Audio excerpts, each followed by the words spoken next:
This episode of Scab Talk is brought to you by Lethal Gaming Gear.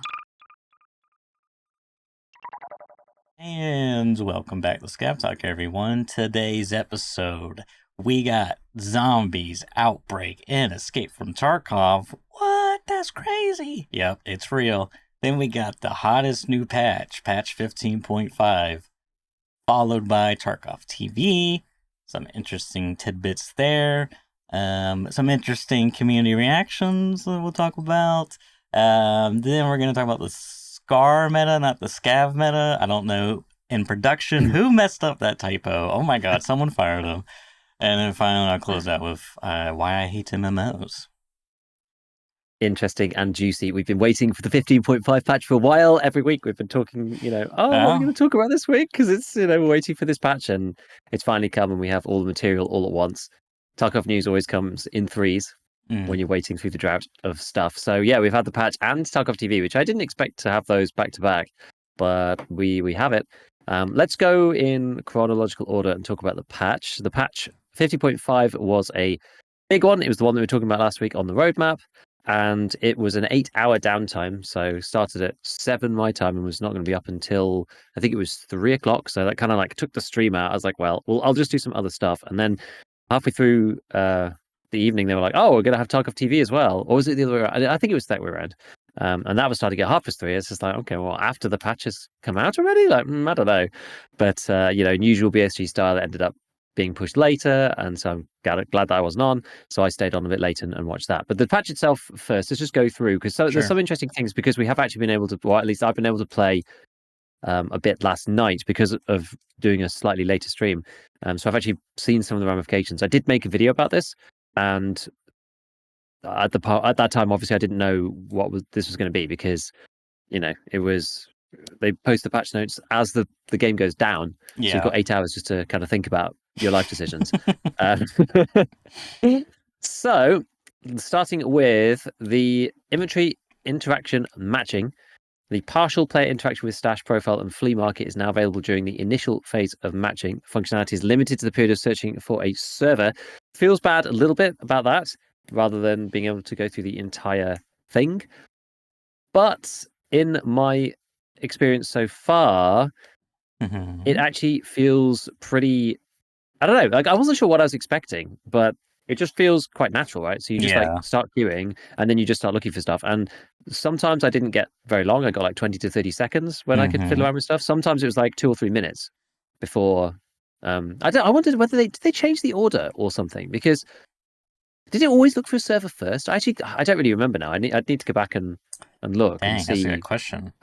How things used to work, because I thought like it cached a load of stuff your side first before it does anything else. But now it may well just look for a server first. And then like yesterday I had one that took like 2.5 minutes to even just find a server. And in that time, I'm just like going through and blah, blah. Like you can't use everything the way that you would think. So as it says, the functionality is a bit limited. So you can move and sort items in the stash. So the stash is fine. You could just do everything as normal there.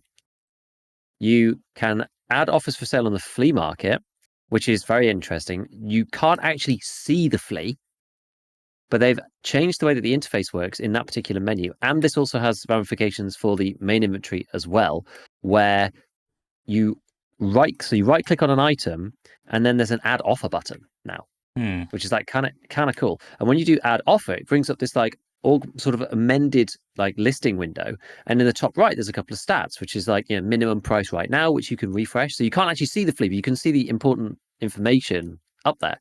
And it's actually quite quick. So there's a, select everything button like there usually is, like select all items of that particular type. And you can see the minimum price. So you don't actually have to go to the flea menu to do it. And outside of this inventory interaction matching system, as long as you're not in one of the traders and you're just in your regular character screen, you can also use this as well. So it's almost like a quick sell. You go right click, auto like sell it. It doesn't bring the flea up. So it's almost like it's much faster than the usual way, which is like right click the item. Because what's the usual? I've got the game open, so let me just go through the usual process. Usually you're in your character screen or a trader screen, but usually the character screen. You right click an item, you do filter by item, then you see the offers, you go add offer, you then click the item that you're on the page for, then you add the item amount in and then place offer. Right. And, well, now if I'm doing like a hemostat, for example, I could be in my stash, literally just in my character screen. I can go right click on the item, and rather than doing filter by item, I just press add offer instead. That brings up a screen on its own without the flea market, with the hemostat already selected and the others already selected if you've got auto select similar on. And then in the top right of the little picture of the item that you've got Yes. selected, it says minimum 32,000, average estimate 44,000, maximum 66,000. And in that window, you just type the price and then press go. So you never actually visit the flea. Right. So it's actually quicker. So you're, rather than going back and forth between your character Two screen and the different flea screen, screens. Gotcha. you're just going right click, add offer, price, go. Right click, add offer, price, go. It's like much faster. Oh Much yeah. faster for mass selling, like barter items and all this other stuff. Especially if you don't care as much about the price. Like obviously, if you're trying to like do something specific, you can go to the flea screen and you can, shave off just 1 ruble or whatever, right? But if you're just like mass selling stuff, you can just put like 2 or 3 thousand below, or like 1 or 2 thousand below the last price, and bam, bam, bam, off it sells. So some people are saying that it doesn't show the correct minimum. So far, I haven't seen it be wrong, because you can have both windows up at the same time. You can have the actual fleet up as well as the add offer thing, because the add offer thing is the new flea interface. So even when you're on the Yeah. normal flea, but yeah, I think if you refresh here and refresh here, like it seems in sync for me. Like so far, I've not seen it be a problem. But I'm sure there are issues, right? Because there's just going to be. But either way, that's actually like pretty cool. So Yeah. you can do that while you're matching as well. This is like part of the deal, which is I, pretty neat. I had a particular question because, I mean, from a, it, you know, I like how it looks because it's like, as you said, simplified. It's all in one place. Like it looks, and there's implications. But that being said, I was curious because there's some new like UI icons in design. Like it's still kind of that similar Mm, window when you go to list the item on the flea, where it's got, you can ask for what currency you want and then how much of each currency, etc. But I noticed on the top right, there's a little like line graph, a little yeah. line, and for you, I'm looking at your VOD stream from, I guess that was what, yesterday, Thursday, hmm and it says 0 to 6. What is that? That's just offers up. So that's the number of listings. Okay, how many you already have on the market? Okay, Yeah. Yeah. I So was it's just really slots. I was really hoping you're gonna click on it and it's gonna be like an Excel spreadsheet, trends over time, like price over time or something. Can you imagine? That'd be Yeah. insane if that was. Be so nice. If they added some more tools in like that, would be really cool. Yeah. It'd be really, really cool. But yeah, it's good. I like that. And the fact that you can do it while you're in that one screen when you're loading in is kind of interesting. Um, and then it says that you view available information on the character menu tabs, such as tasks, for example. I am not so sure about whether that works. Maybe I was just not using it properly, but Hmm. I couldn't seem to get to any other screen. Maybe it's only when you're matching, actually. I guess it might also still be while you're matching the tasks thing. Yeah, it must be. Because I tried to do it Oh, after, okay, because okay. it pulls you out of your like if you're like not done in time or whatever, it just goes like yoink and just yoinks you out, and then you're just like watching the loading screen. Um, Yeah, because you can't, like, I notice here, like the traders is grayed out, the flea market's grayed out, presets, yeah, handbook, all that's grayed out. So you really can't click on anything other than your character. I guess you could try I think clicking you at the can click top. tabs at the top. Yeah, I think you can check Maybe. that stuff. I think that's the deal, and you can check your character. You can see whether you've actually like if someone says, "Oh, you haven't loaded a mag or whatever," and you can actually go and look, It's kind of nice. Yeah, kind of which is cool. kind of nice, stuff like that. So that's good. I didn't check tasks or anything. I assumed that would be available through the whole thing, but I guess I don't know why I assumed that. I think that's just not the case. Because once you get past matching, then it gets stuck. But you can see on the one that you've got up at the moment, it's like a minute 30, and I'm just like using stuff in the stash. It's like not being able to sell traders is kind of annoying, but it doesn't Yeah, really matter that much. that was that was one thing I thought of, but it is Yeah, interesting too that well, now I'm wondering, can you preview your scav loadout before you load into array? Because I know you can check your loadout while loading an array, but as a scav, could you like somehow look at your? I guess you could like look at your loadout. Oh, this is a bad loadout.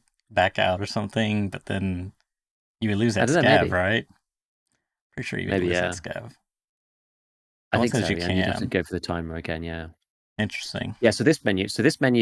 you're just seeing on the VOD there's a menu there which, while you're doing the other stuff, you can actually still pop out. That's the only thing you could do now is pop out your current like loadout. Mm-hmm. So you can have that out while you're doing other stuff, I think. But yeah, I mean, you can't like move anything, no, but you can just verify you checked all your P's and Q's and dotted your I's and crossed your T's, whatever. it's something to look at. But yeah, if the matching bit takes, a minute and a half, 2 minutes, whatever, and then the rest of it takes 2 minutes, it actually feels way better. Yeah, Feels way better. man. I think there's almost like a threshold, right? There's a certain amount of time that you expect to wait for doing stuff. Mm-hmm. And if that time is like, I don't know, you expect to wait for, because I don't think it's even a halving. I think it's better than that. So it's like, before you were just sat there waiting for 4 minutes, and now you're waiting for 2 minutes. But it's like, you kind of like, in your head, you're kind of expecting to wait like a minute or something. So like the overestimate has gone from like 1 minute, like 3 minutes to 1 minute. Do you know what I mean? Like in perception, at least. That's kind of how it feels to me. It doesn't, the time that I'm waiting or the time that I'm like wasting doesn't feel like it's dragging particularly. I'm just like, we're just waiting, it's loading stuff. Okay, fine. While we're in the game now, as opposed to like, it's only a bit shorter. Like it feels a lot nicer actually. Because I was really worried that it was going to suck, only having it like for the first little bit. But it's just like an extension of what you were already doing. So it doesn't. It's good. I like it. I hope that they make it. They can make it work more. And also, like if they could re-enable it when they're waiting for players, that'd be awesome. Because like your PC's not doing anything then. It'd be cool if they could like enable it again afterwards. But I don't know. We'll see. We'll see. It's cool though. I like it. But apparently, you can view the equipment of other players in the group also while matching. Yeah, you can like check the loadouts of your buddies, which is kind of fun. Quite like it. Were you gonna ask something? Yes, but we haven't got to it yet, so I'll wait. Okay. So achievement rewards. I don't want to spend too long on this. Basically, we talked about it before, right? We had a teaser of this in another week. Achievements when I have rewards. You can get them every wipe. They come through an in-game message with unlimited storage time. Good. And you just go to the character screen to achievements to go and have a look at them. The only one that they've changed here is the killer quest. So they removed. So up until just now, they had 2 things for it, which is like stylish one, which is the quest from Ragman, where you have to kill him 50 times, which gives you tracksuit for that wipe. And then there was the achievement, which requires the Master of Ultra, which requires you to kill him 100 times.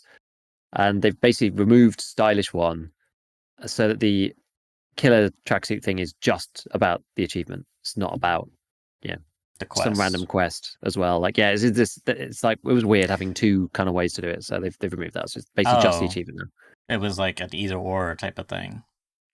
Sort of, yeah. I mean, like, you could do it for 50 kills. Yeah, then you got it forever, kind of thing. Gotcha. Now it's just forever, essentially. There is no but then temporary. Also this wipe, exactly. But then this wipe, like people didn't get it because the achievement permanence hadn't been included. So it's like people did Master of Ultra and didn't get it. Some people did stylish one and then like had it wiped as they expected. So it was just weird. So that's been made better, and now you don't need Ragman 3 level 48 character, blah blah blah, because if you did it before, you can get it straight away, I think. So then we have pinning items and locking items, which has finally come, which is excellent, and it's been designed well. As you know what I will say, and I've said this before, as has a lot of the recent Tarkov features been designed pretty well, honestly. Yeah, they've got 2 different ways of doing it. There's pin and lock. So pin, basically, the long and the short of it is pin is temporary and lock is permanent. So pinned items don't get auto sorted, but you can still move them around yourself. And both of them follow this particular model, which is you can right click an item and click pin, and that just pins that one item. But then there's also this other way where you can press P while you're looking at your character screen. And when you're in that mode, anything you click gets pinned. And the same thing we'll see lock in a second, but lock is the same. So you press L for lock, P for pin, and when you're clicking stuff there, so you can like mass pin and mass unpin things, mass lock and mass unlock stuff using these P and L commands, which is like actually really cool, because you can imagine that something like this would be implemented, and the first thing people would say is like, oh, it's so annoying to go right click lock right on every single item. So they've already thought one step ahead of that, and actually this is what I mean, right? This is why I mean these features are coming out like better and better. They're like already anticipating the first problem. They're not thinking on the first level anymore like they used to. We give BSG a lot of crap, and some deserved and some not deserved, but we should also praise them when they think ahead and actually make these features good, and I think they have. So So yes, you can pin or lock in those two different ways. The pin status is lost when you move an item into your inventory or when you start a raid. So I haven't actually tested this yet. If you pin a load of stuff and then you play a raid and come back, is it all unpinned? I think so. So pinning is kind of like a temporary thing. I'm not 100% sure what pinning is for exactly, but I'm sure there's a use case that I'm just not thinking of yet. Locking is the feature that we kind of imagined would arrive. Locked items can't be deleted, they can't be sold, they can't be moved, they can't be used. So the only thing that can be used when it's locked is a container, obviously, but you can open a container that's locked. So that's easy peasy. Locking prevents items from being used in crafting, upgrades, selling, bartering, or being used in weapon builds. So, once it's locked, it can't be used in anything. It's just stuck in your inventory, which is also good. Same thing, right click to lock or go into locking mode with L. And then pinned or locked items can be stored inside containers and their status is retained when a container is moved. If a locked item is inside a container, it cannot be deleted or moved from the stash to the inventory. So, yeah, I mean, it works well, right? You pin all your or lock all your cases to the bottom of the inventory, and then you can use auto sort to your heart's content, and it just seems to function. Yeah. And that's basically it. It just works quite well. I'm not 100% sure, as I said, about why you would want to pin something rather than lock something. I guess like if you're organized, the only time that I used it was I didn't like the order that the auto sort was sorting in, but there were some items I didn't want to actually have locked, like a bunch of guns. Mm-hmm. And so I moved them in my stash and pinned them down there and then auto sorted and then, moved them myself because you can still move them while they're pinned yourself. Whereas like if they're locked, you can't even move them yourself until they're unlocked.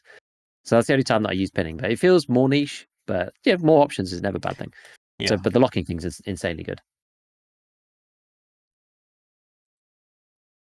Yeah. It's great. No comments from me. I mean, good job. No BSG. comments. Okay. In-game season has been switched to fall. The most interesting part about this is the late fall calendar season will be enabled at a later date. Given that we know that patch 16.0 is going to be winter, that means that between now and then, there's going to be another season change. You can kind of imply from that. I don't know what the full season looks like because I've only played labs, as we'll come on to very soon, since the update. But I'm sure it looks very nice. Map to map travel. So they adjusted the transit zones on certain locations. I'm not exactly sure what the implications of that are. But after loading to the next location, players will appear as close as possible to the corresponding transition zone. So if you're moving from factory to woods or wherever, you're supposed to be somewhere near factory gate. So it's not random now. It's like close to where the transit actually should be, which is really cool because we talked about this. I said it was a bit of a shame that wasn't the case. And this is nice. It lets you kind of know what the deal is. Also, imagine you need to go and do like I can see myself using this. Imagine you need to go to the USEC camp for sorry, not the USEC camp, the med camp on Woods. You go to the whatever it's called. What do people actually call that? Like the UN med camp or whatever. Emercom. Emercom, that's the one. Emercom medical camp. It might actually be quicker or at least more consistent to go to factory and extract out of one of the external extracts to get a spawn on that side of the map, which is neat. I like it, right? Because then it means like, okay, well, you could just, if you just want to spawn in the map and just play it, you can just do that. But if you want to more tailor your entrance into the map, you now can by virtue of the infills, via the transits, which is really, really neat. So I think that's cool. I think that gives a real reason to use these things now, especially if you're like angling for a certain side of the map or a certain spawn or whatever, right? I can see it's being especially relevant. Fresh wipe, you're doing a bit of questing, you want to do a little bit of min-maxing, but it's like a risk reward, right? It's like another option, another toolkit in your arsenal.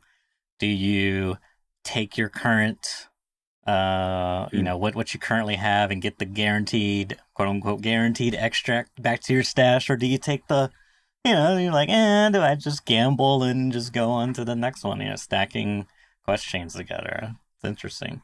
Yeah. The only kind of like first metagame cheese implications that I can think of this are the XP multiplier that goes for multiple transits. You may be able to, because now you spawn near to the exit or whatever, you may be able to cycle certain extracts. I'm thinking like path to lighthouse, path to shoreline. where like, oh, you leave a path to shoreline, so you're going to spawn on path to lighthouse, and because they're like bilateral and they're always open for everybody, it's like you could just kind of go back and forth and back and forth and back and forth, and then turn up with your like 5 times XP bonus and Interesting. do whatever. Now And I that was just is thinking about maybe interesting. there's ways of doing that. There's like ways of doing that because before that wasn't really doable because you spawned anywhere and then you had to get to the specific transits. You had to cross the whole map. But now you can kind of go in and out like back to back to back to back. So it depends on how close you end up spawning to those things. I'm not actually sure yet. I have been tagged already on Twitter by somebody who said, "Watch out! There's a bug where you can spawn. If you spawn in at like your close extract point, you could spawn in with another PMC from a different group." And somebody spawned in one of the streets What? buildings. So you know the Concordia spawn, which is right at the end of the street by the crashed helicopter. You like start in the building, Yes. Yes. and you just have to jump out of the window. They both spawned in there, 2 solos. Wait. So, run that by me They again. used What? so this PMC No, This what PMC bug? used the transit. Okay. So this PMC used the transit to get onto streets. I can't. Which one? Which way is that one? I need to. I need to remember which one it is, but I can't remember which one the Concordia one is.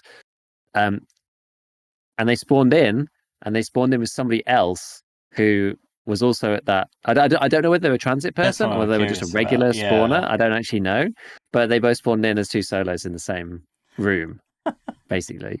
So you load Um, up, you hear both two guns cocked, you look at each other like, yeah, kind of deal. Yeah, yeah.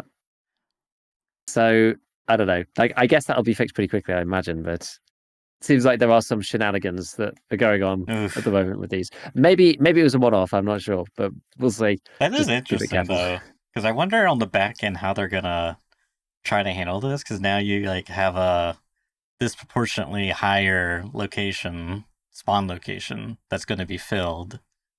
At least a couple of sets of spawn locations are going to be filled, right? Yeah, possibly. Yeah. And like obviously, if you happen to get a lobby that has 5 out of 10 players are transit players, how are you gonna resolve that? So I wonder because I think we talked about a couple episodes ago. We're kind of like throwing around this very idea that they've Mm-hmm. implemented. It's like maybe you could like have only one transit person per lobby, or one transit group per Yeah. lobby, like something like this maybe. I don't know. There's a lot of. I'd be curious to see how this develops, what the community does with it, with shenanigans, what spaghetti goat is involved. Yeah, can't wait. Yeah. We'll have to see. I don't know yet exactly how this is gonna go. But I imagine because there's going to be so many less transit people and so many less For marathon sure, style people for sure. than regular raids, I reckon they'll probably just intersperse fairly nicely within everybody else. I think it should be okay. But yeah, we'll see. We'll see. Interesting, at least. I like the idea of being able to use this. Okay, so then we got weapons. A couple of changes for weapons. Obviously, the new one, the MPS Auto Assault 12 Gen 1 and Gen 2, the AA12, the fully automatic shotgun has been added to the game. It is Gasp. we're gonna have to see. I think the jury's out. I think it might be quite good for people like me. I don't think it's necessarily a good gun overall. Mm-hmm. So the issue with it is the fire rate is 330 RPM. So that's pretty slow Mm-hmm. Mm-hmm. for a fully auto gun. Yes, it is a shotgun. I understand. If it's full of flechette, that's going to, wreck you up regardless. It can take 20 round drums. But the deal is, what's the comparable? Well, the comparable is the 155, the 153, the semi autos everyone's been using for ages. And you can buy those quicker if your clicker, your clicking finger is fast. You can spam those things slightly faster than the AA12. The advantage, obviously, which is the usual advantage that I like with full auto guns, is that you just hold down button, gun go bang, as Mm. opposed to having to click like a madman and give yourself RSI. Which, like, I hate semi-auto guns because I find that it's one of those things you have like a mad moment where you just think like, should I rebind shoot to the keyboard? You know what I mean? Like, just like I like part of the problem for me is trying to I'm clicking with the mouse while I'm trying to also aim with the mouse, and like the combination of the two makes me miss. Like I'm not very good with semi-auto guns. I'm really not. Like I'm too ham-fisted on the trigger button. I'm sure I am. If It's a I'm very not hard habit to mistaken, solve. I believe in the early days of PC gaming, that was the case where shoot was on the keyboard, and I I think think, shoot was space in like Doom 95. yeah, But to which be is fair, you kind, control the character with like the arrow keys. It was like yeah, I think like in Doom it's like weird. I think because your character like I don't think strafe had been invented yet. So you like rotate with the arrow keys and yeah, you can only move forwards and backwards. So it's like really yeah, awful. Because it wasn't like it's not like two axis. Like hmm. you're not like turning with one and then strafing with the other. It's like you've only got one control set. But yeah, I don't know. For like semi-auto guns, I can definitely see the advantage of firing with the keyboards. You know, you like just hold the mouse over and then do. You like shoot or It like kind of makes shoot with the foot sense. pedal or something. No, I mean it kind of makes sense. Yeah. So I actually think I'm going to quite like the AA-12 because it means I don't have to spray like a madman with the 153. I can just hold the button Hmm. down and be concentrating on just like aiming the mouse rather than all the movement that I get when I'm clicking with my trigger finger. But yeah, so it's quite slow, but also because it's sort of enforced slowness, it also controls the recoil as well. Hmm. So the recoil doesn't really feel that high. I would put flechette in a 20 round drum and it feels great. Another thing that I would say about it, another plus for the AA-12, because a lot of people have like written this gun off, and I actually think it's quite good, Hmm. is it can't jam. It's open bolt, Unjammable. which in Tarkov, open bolt, I mean, it's not in the real world, but in Tarkov, open bolt means unjammable, right?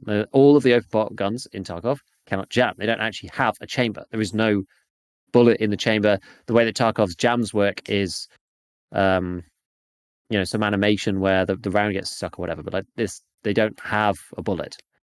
So for whatever reason, they won't jam in EFT, which is nice. As people saying in chat, actually, you can use that to kill Colontai, so you don't get battened. Oh yeah, Because he yeah. can't jam your gun with the baton, so you could just fill it with flechette, which is kind Which of cool. seems like a good pairing. Yeah. Doesn't he have like pretty weak body armor typically? I don't think it's amazing. Yeah, you'd be okay. I Or know. even like Magnum Buck in this thing would also be terrifying. Yeah, yeah.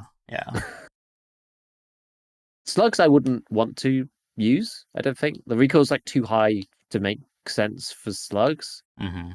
But yeah, I don't. I actually think it's going to be like quite mean. This thing. It's going to be quite evil.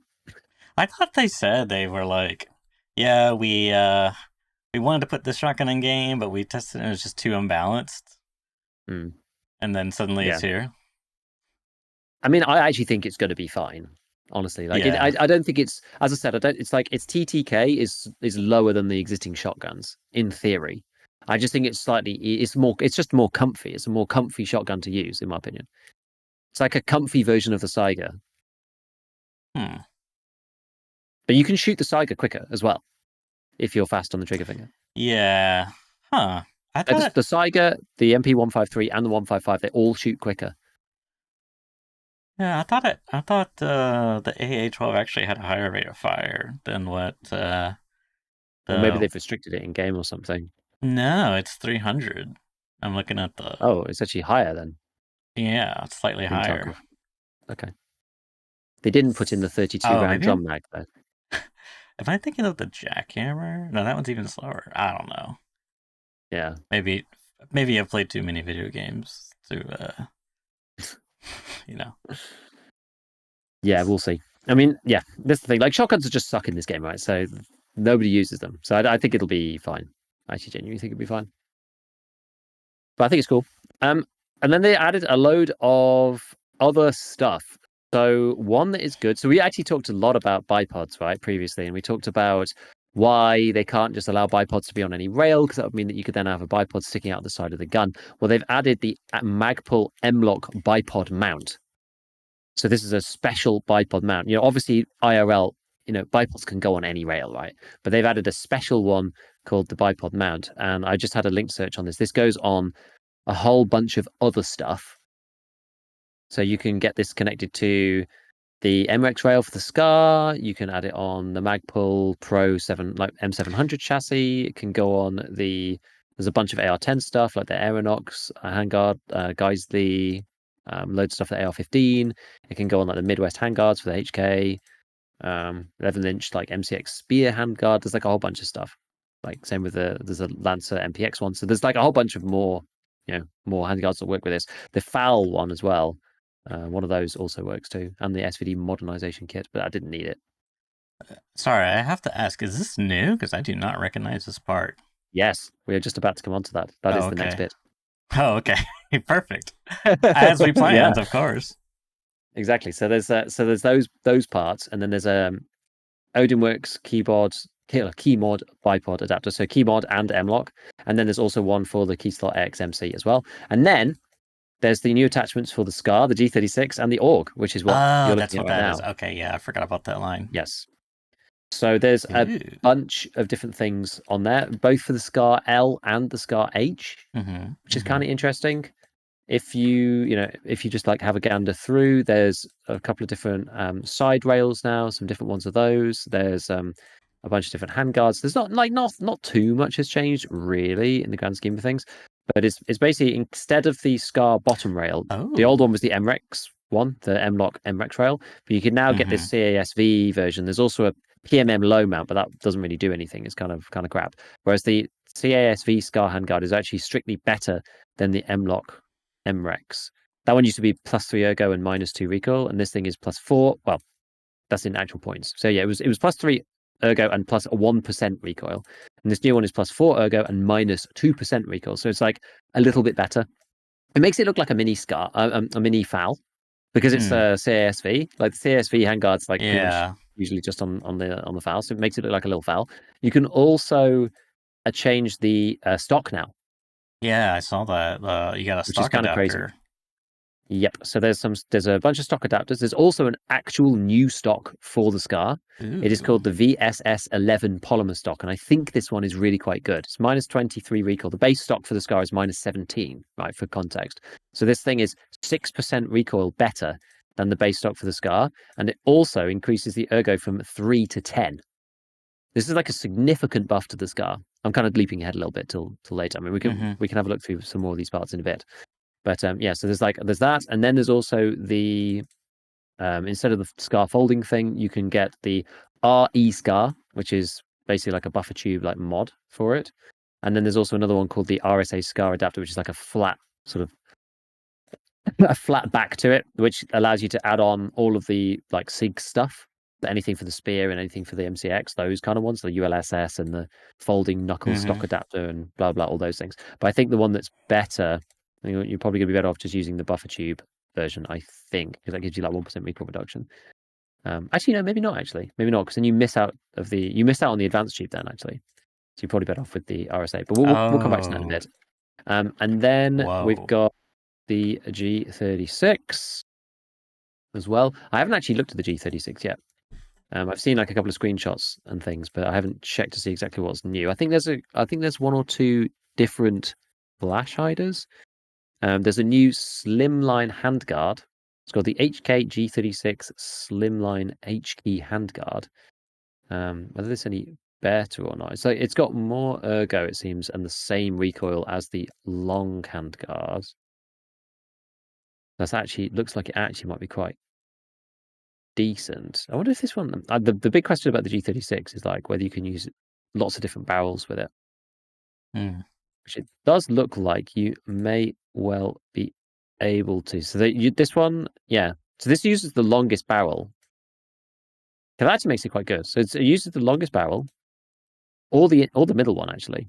They both fit, which is kind of nice. It's like the first one that works for. You can put on the CQR if you so wished, and then suppressors or whatever. We've got a couple of different stocks as well. I mean, the old G36 had the regular polymer stock, and then there was the KV adjustable stock. The issue with that one is it was like half a kilogram heavier and was worse on ergo, but it was like a bit better on recoil, but it's like 6 worse on ergo and half a kilo heavier. Like the net of that is like really quite bad. Um, there is a new one which is the same recoil, but the ergo is like +7 relative to the And old like big one. did you notice you can And the weight put isn't crazy either. butt pads on it? Yes. So that makes it even better. So the two butt pads are like 3 and -1, or +1 and -3 in points. Yeah, I think that actually, yeah, that does work out. It is like 1%. So three ergo and -1% recoil, or -3 recoil and +1 ergo, which is pretty cool. So yeah, you can get this You can get this to some like decent stuff. Like this is quite a big buff to all of these like intermediary kind of 5.56 guns. Oh yeah. Actually, pretty neat. So against the stock version, it's like 2 ergo worse, but 6 recoil better. Against the heavy version, it's 8 ergo better and 3 recoil better. So the heavy stock for the G36 is now kind of superfluous at the top end. So I can't remember where they are exactly on the traders. So we'd have to check that. But like this is getting pretty good. Like if I just outfit this with a G-lock muzzle brake for a second. Yeah, you can get the G36 down to 50 recoil now with the CQR handguard, which is pretty cool. Like I think it used to sit in the 60s. I think. I guess you could get it down to like 56 previously because that's with the regular one. Actually, you can also use that's 42.5 and 50. There's also the buffer tube. Would it be too much if you shared your stream, like your game stream through Discord? Would that blow up the system? I don't know. That should be all right, I think. Let's see if we can do it. Let's try it. Let's try it. If I just share it here one sec.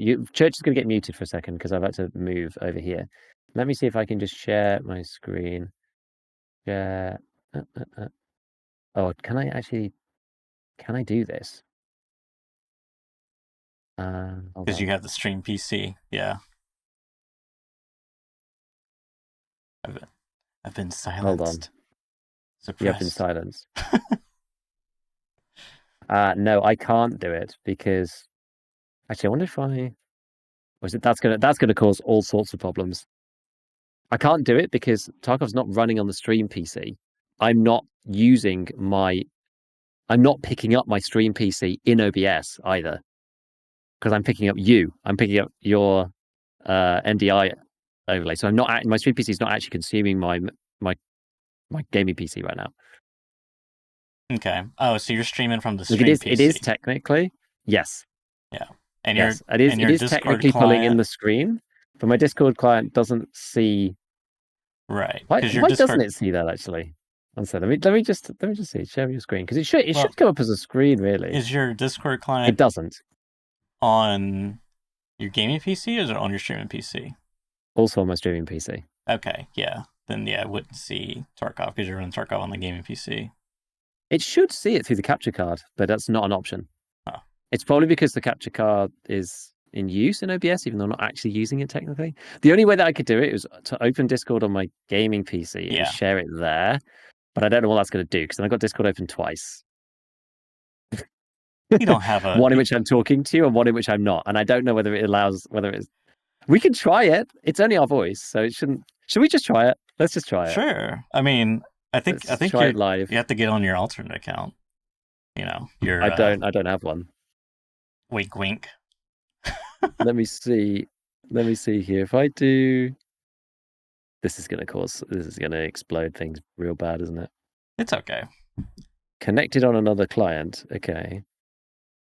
I mean, could you not just? Oh wait, you probably have your streaming PC set up with your Discord. If I can stream to here. Oh God. Is this even going to work? Let's not mess with it. I don't want to break. Oh wait, hold on. Oh no, that hasn't worked. I mean, I can see it, Giga. Personally. Yeah, but this is not good.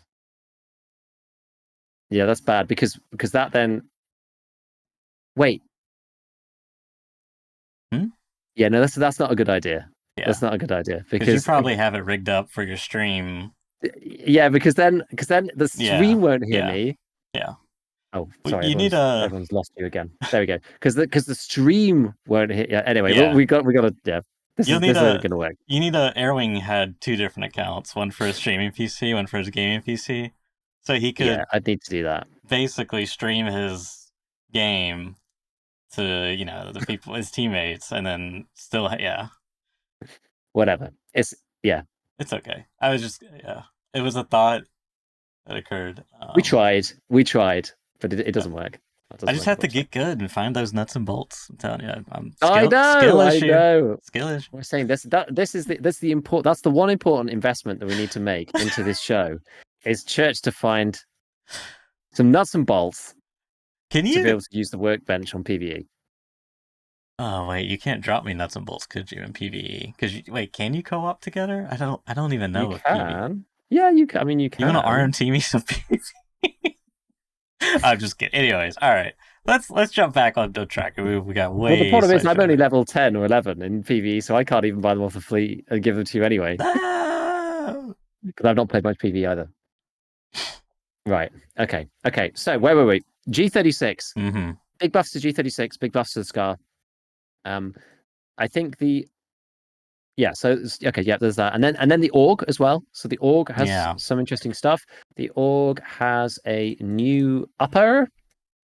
So rather than the old, basically previously it was the A3 upper and the A1 upper, and that was it. There is now a new one called the Altor 556 receiver, which you can do, and you still could use the 20-inch barrel and then put on. Whoa. There's actually like you could put on like any foregrip now. So This there's a thing new looks part wild. called yeah. There's a new part called the Corvus Defensio Keymod forward accessory rail, and this goes on the Altor receiver, which then allows you to put on a CASV rail, which then allows you to add any foregrip that you like, including something like the CQR if you want to. So you can put CQR foregrip on this guy as well, on the Org. So you're not stuck with the base Org foregrip anymore. I mean, the base Org foregrip actually is, well, it's like +5. So, you know. Interesting. Oh, but wait, the forward accessory rail is -1 ergo. It No. is, unfortunately. Yeah. So, Is but there you any? could put, if you put like I don't know, SI Cobra on it or something, then you get -1 and 8 kind of a thing. So it's Yeah, good. or you could put a VFG. Oh my god. Someone Could go banned daily VFG. catch up. Yeah, needed. Needed.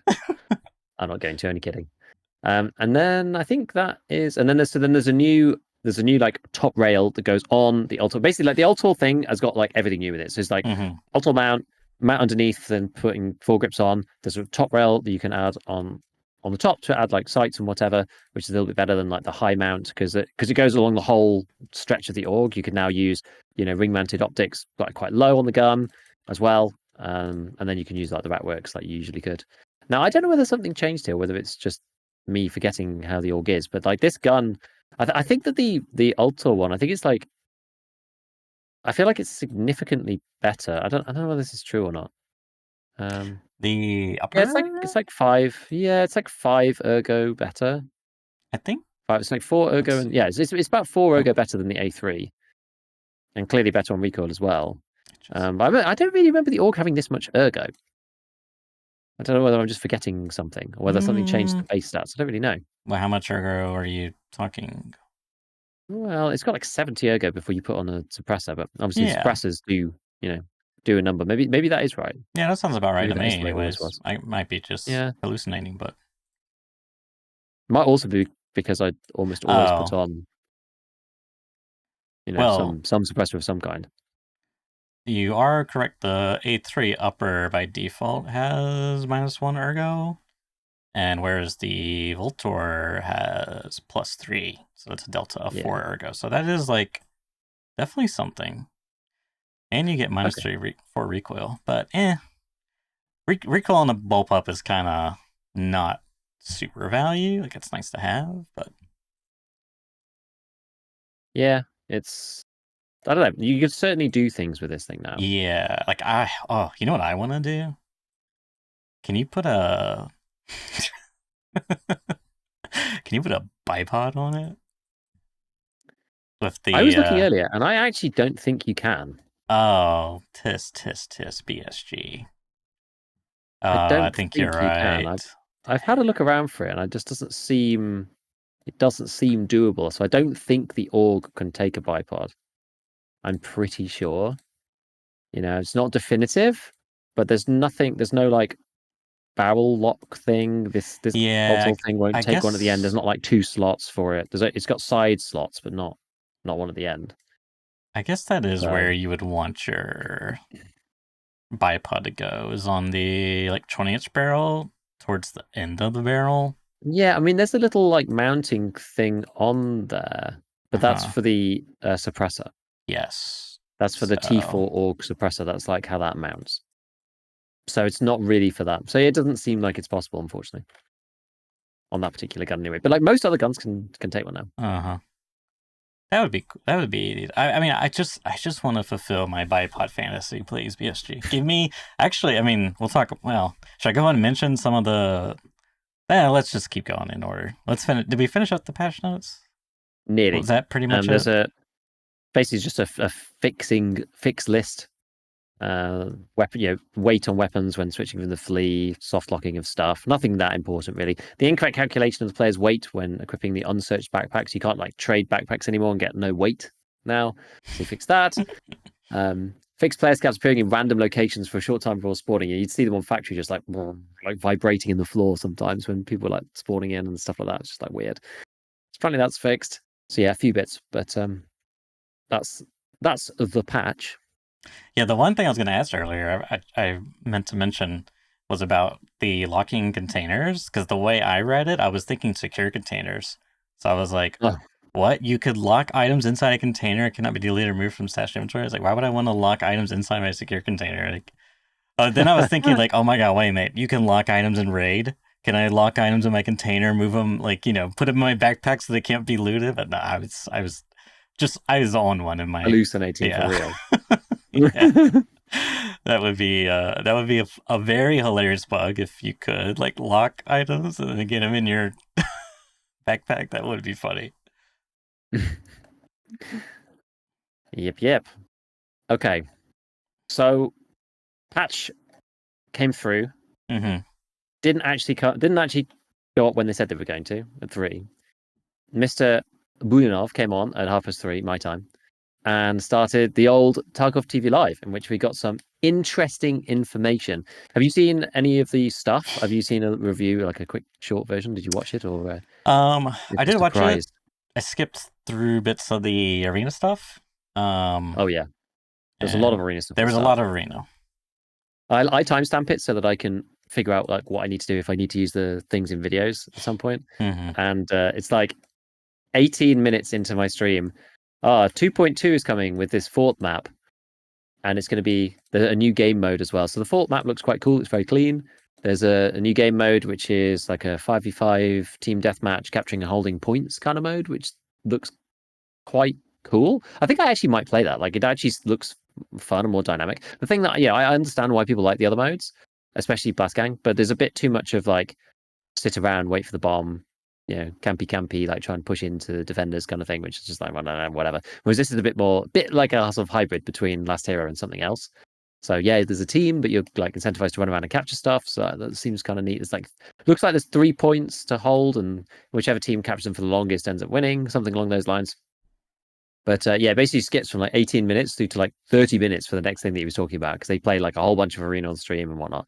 The first thing he talked about was no Unity update coming in this patch. So we know this already, basically, that they are nearly done with it, but there's some like other technical glitches, and they pretty much want it to be perfect, so they don't want there to be any like problems with it. So they've pushed it back to what he referred to as the New Year's update, which again we're presuming is 16.0, and also the one that we've had on the roadmap, and also the one with the wipe. We don't know 100%, but we're presuming so.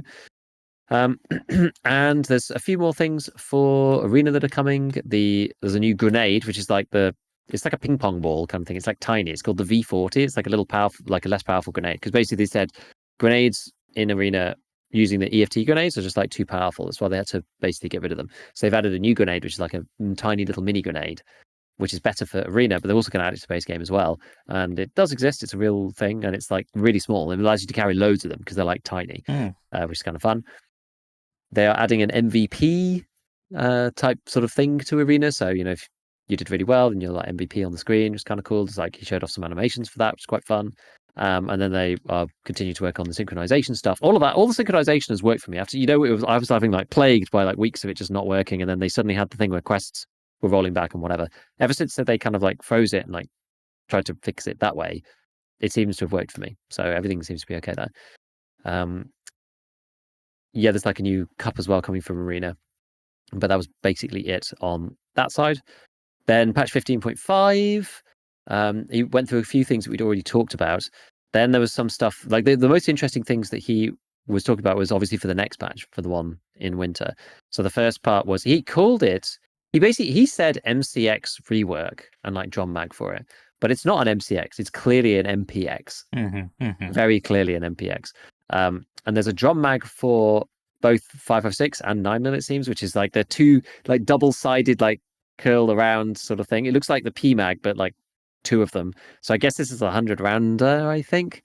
So that's pretty fun. I know that the inspiration for that actually came from Baddy. I think Baddy showed it on, like, he tweeted at him on X at some point, and the kid was like, "Oh, interesting." And then they've like decided to add it to the game. So it's definitely Baddy's fault, which is good fun. They're adding a yellow smoke grenade, so it's an M18 yellow, and with the promise that like this one's actually going to work, guys. Like this one's actually going to be good. And they did throw it in Arena, and it looked decent. Like it looks, it plumes out nice and quick. It's a big, thick coverage. It's like, kind of like a whitey yellow kind of smoke. So it's very, very dense, which is nice and looks actually usable for once, which is pretty decent.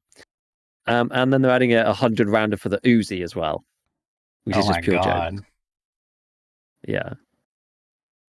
I don't know whether that's going to be. I assume it's for the non-pro Uzi. Wait, is that the? Because I thought there was 200 rounders, right? Or no? There's a 100 rounder for 5.56 and another one for 9mm, I think. Oh, it's just generic 9mm, or is it specific to the the Uzi? Uzi? I think it was one for the MPX. Yeah. Because what does that one say? Is that So that's the 9mm one. Okay. Oh no, it's the Uzi. Sorry, it's the Uzi. You're right. It's the Uzi. Actually, it is the Uzi. Okay, I thought there were three, but it's actually two. Because one's the Uzi and one's 5.06. Yeah. Okay, fine. I didn't see the Uzi. I thought this was like a generic, like an MP. I thought it was a generic 9mm one. I guess the MP5's HKs do have like a curvature to them. Anyways, that's terrifying. I think this is just going to be the regular Uzi, the 600 RPM one, the one that's like super low fire rate. Because if this is for the Uzi Pro, it'll just be stupid. Never know. But we'll see. I mean, maybe. So is it a smoke rework that they're doing, or is they're just adding a yellow smoke grenade. Okay, but it says M18. I thought. Oh yeah, we have M18 green, don't we? We have M18 green, yeah, and this is M18 yellow, and it just seems to work better than the green. I mean, maybe they'll rework the green one as well. I'm not sure. Okay, but it looks better. It looks better. Like the comedy of this, just like a little tiny baby grenade. Exactly. And then it starts to get crazy. With the RPG. So apparently they wanted to add the RPG 7 with its like different round types or different whatever I don't even know what you call them, rocket types or whatever, different ammunition. But in the end, they decided to add the RPG 26, which apparently is a one-shot thing.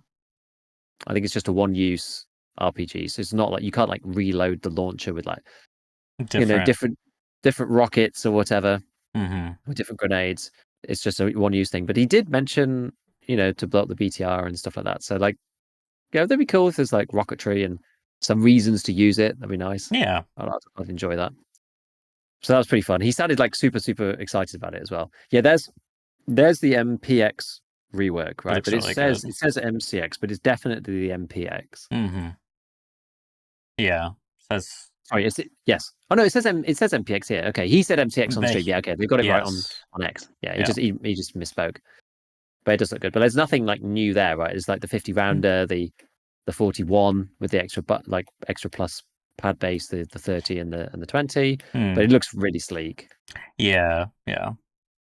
Looks like a much better level of detail, textures, and probably even some better polygons. more Yeah, I think a lot of it's polygons. down to the texturing, it seems, when they do these reworks now. Because like a lot of the base models are already pretty nicely detailed and like decent, Mm, but the texturing is like improving a lot, mm. especially on just some of the detailing on the mags and stuff just looks super cool. Okay, so next set of stuff we have. Well, that's the winter camo. So Joe just got that up on screen. The winter camo. We'll just skip to that because it's here. There's basically a set of bags and a set of hoodies which are in white. It looks really cool. Obviously, that's going to be useful when winter comes in at the end of December, but not yet. So that's really really nice. And yeah, I don't know whether that's going to just be in game or not. I'm not actually sure. Yeah, I I just hope think it's going it's. to like pay to win camo, and I don't know. Yeah. Hopefully not, but we'll see. Not that Um, it probably will matter mumble, that much, but mumble. I reckon it'll probably just be on Ragman. But yes. So bunch of other stuff. There's like some guns that they showed. The Sako TMG M10, which is a 338 Lapua sniper rifle. It's basically like the AXMC. This is a Hmm. Finnish weapon. They're made by the Finns, and yeah, it's another Lapua Bolty, which is sort of Cool. interesting. Yeah, for those sniper enjoyers, probably be one of those locked behind. You have to dance on Sturman's head 15 times wearing a green balaclava and throwing a smoke Right. grenade between your teeth to actually get hold of this thing, but whatever. Plant the objective for Um, 30 minutes. Yeah. yeah, exactly. And then there's like a few other things that was not like media related, but they're bringing in character prestige with this next wipe, which is super interesting.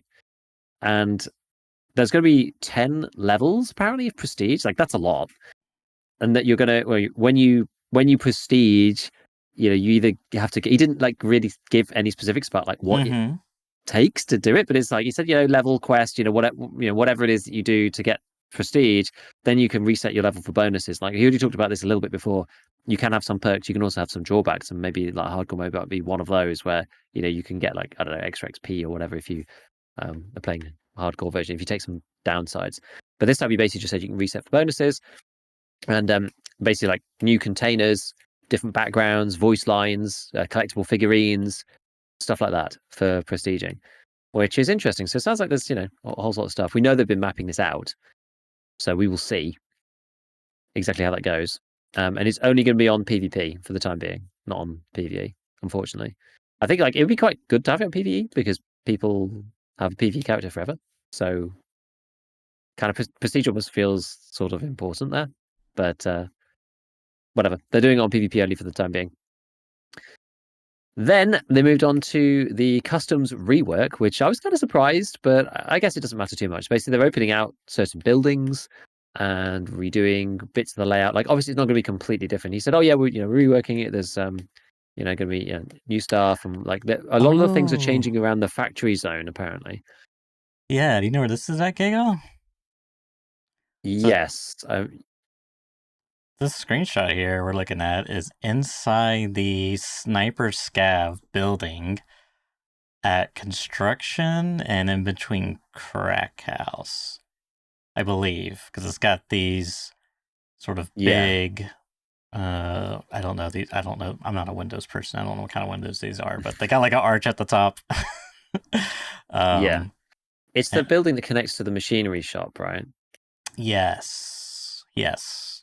Yeah, that you go Exactly. through. It's that one. Which I've Yeah, so you'll be able to go in always there now. I've always wanted to go in. Like I've even had like dreams of being in here. Like literal dreams. Some weird bizarro Tarkov dream. It's over here, like, where's the task? Gotta find the objective. What's that sound? So yeah, and there's a few more I think as well. What Yes. are the other screenshots again? I'd kind of forgotten. So there's that one which we This was the said. first I one, don't know where which, this is. yeah, there's There's one. It just shows a room with like a mural on the wall. yeah, it's very like Soviet Russia Mm. type of mural. And then we got more of these shots. Looks like it's like a train fueling Yeah, or like depot an or engine or something. something. It's hard Yeah. to Oh, know. yeah. Maybe like a generator. Yeah. Okay. Yeah. Mm. I could see that. Yeah. Oh, look. There's a little weird looking figure. You see that there on the right? It's like a little person. Yeah. I think that's like a is that an Easter egg? Anyways. Right. Is it in the other screenshot? This is the same building. Is this all the same building? It must be. I'm not sure about the first slide with the mural, but definitely Oh yeah. these are first, like, gotta be for Yeah. sure.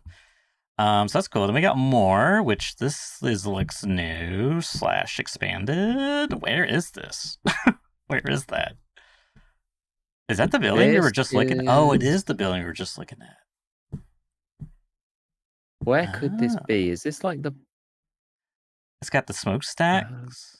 There's okay. So this is okay. Hold up, I'm cooking. So there, right there. You see that little door there? There's a little yellow door. It's got the Yes, that's that's the machinery shop, isn't it? yes, and then there's a hill, and like if we were to rotate the screenshot 180 degrees, we'd be facing, Fortress. yes. So Yeah. I think they just updated and / reworked this model here because the building looks shorter, but there's still that bigger mass of building where the sniper scav sits. But there's something going. Maybe the murals inside here. This is like a little some type of connector with the smokestacks. Yeah. Something's different about this whole thing. Like the whole thing is longer. It's like much Yes. longer Yeah. down there than it used to be. So the perspective's also kind of hard because you Ah. can see the building in the background, can't you? Yeah. For the main section where Sniper Scav would sit, but because of the perspective, it's kind of hard to see that, which is why I was a bit confused at first. And I'm wondering if they've opened up, um, a little garage shop. How it's like there's a Mm, blue fence on both sides, I think, or maybe it's concrete on one side and blue fence on the other side that kind of yeah, blocks off that pathway that you presumably could go if there was opening. So maybe they opened it up. maybe. And then Um, there's some underground shots, right? This yeah, don't know where this is, but this looks like one of the bunkers. It could be like what's the CP bunker that's 13. the one that's like in the middle of the map? I know you're talking about, yeah, with the floodlight when Yeah, it's on.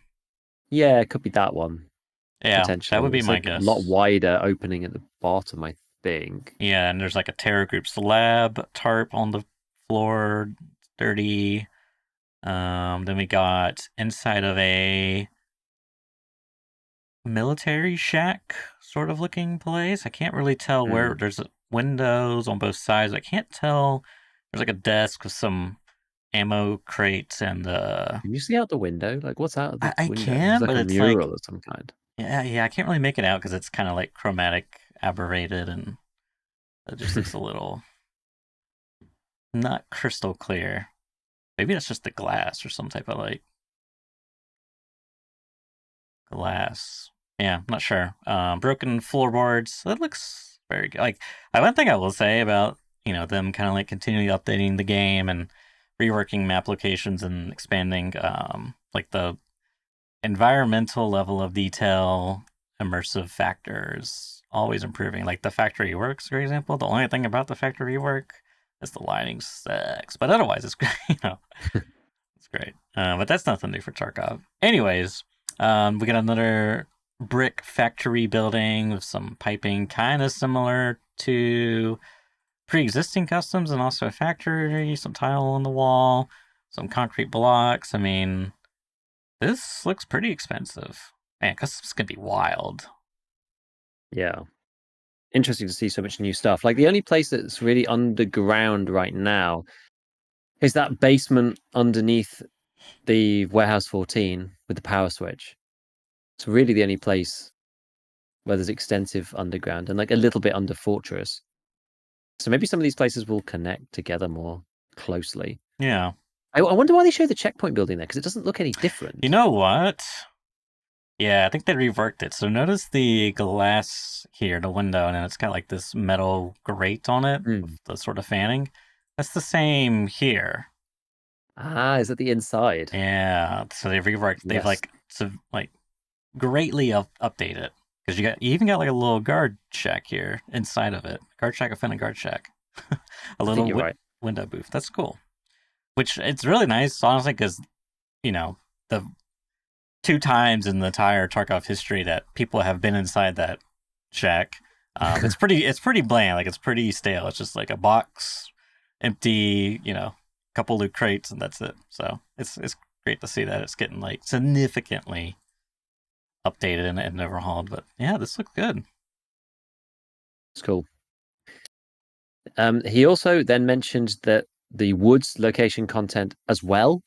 There was a screenshot ages ago that we saw about that, depot area where the BTR goes out currently and Yeah, I back in remember again. that. They didn't show anything new on TarkovTV, but that never came to the game. So presumably that's coming as well with patch 12. Sorry, patch 12. We always say patch 12, don't we?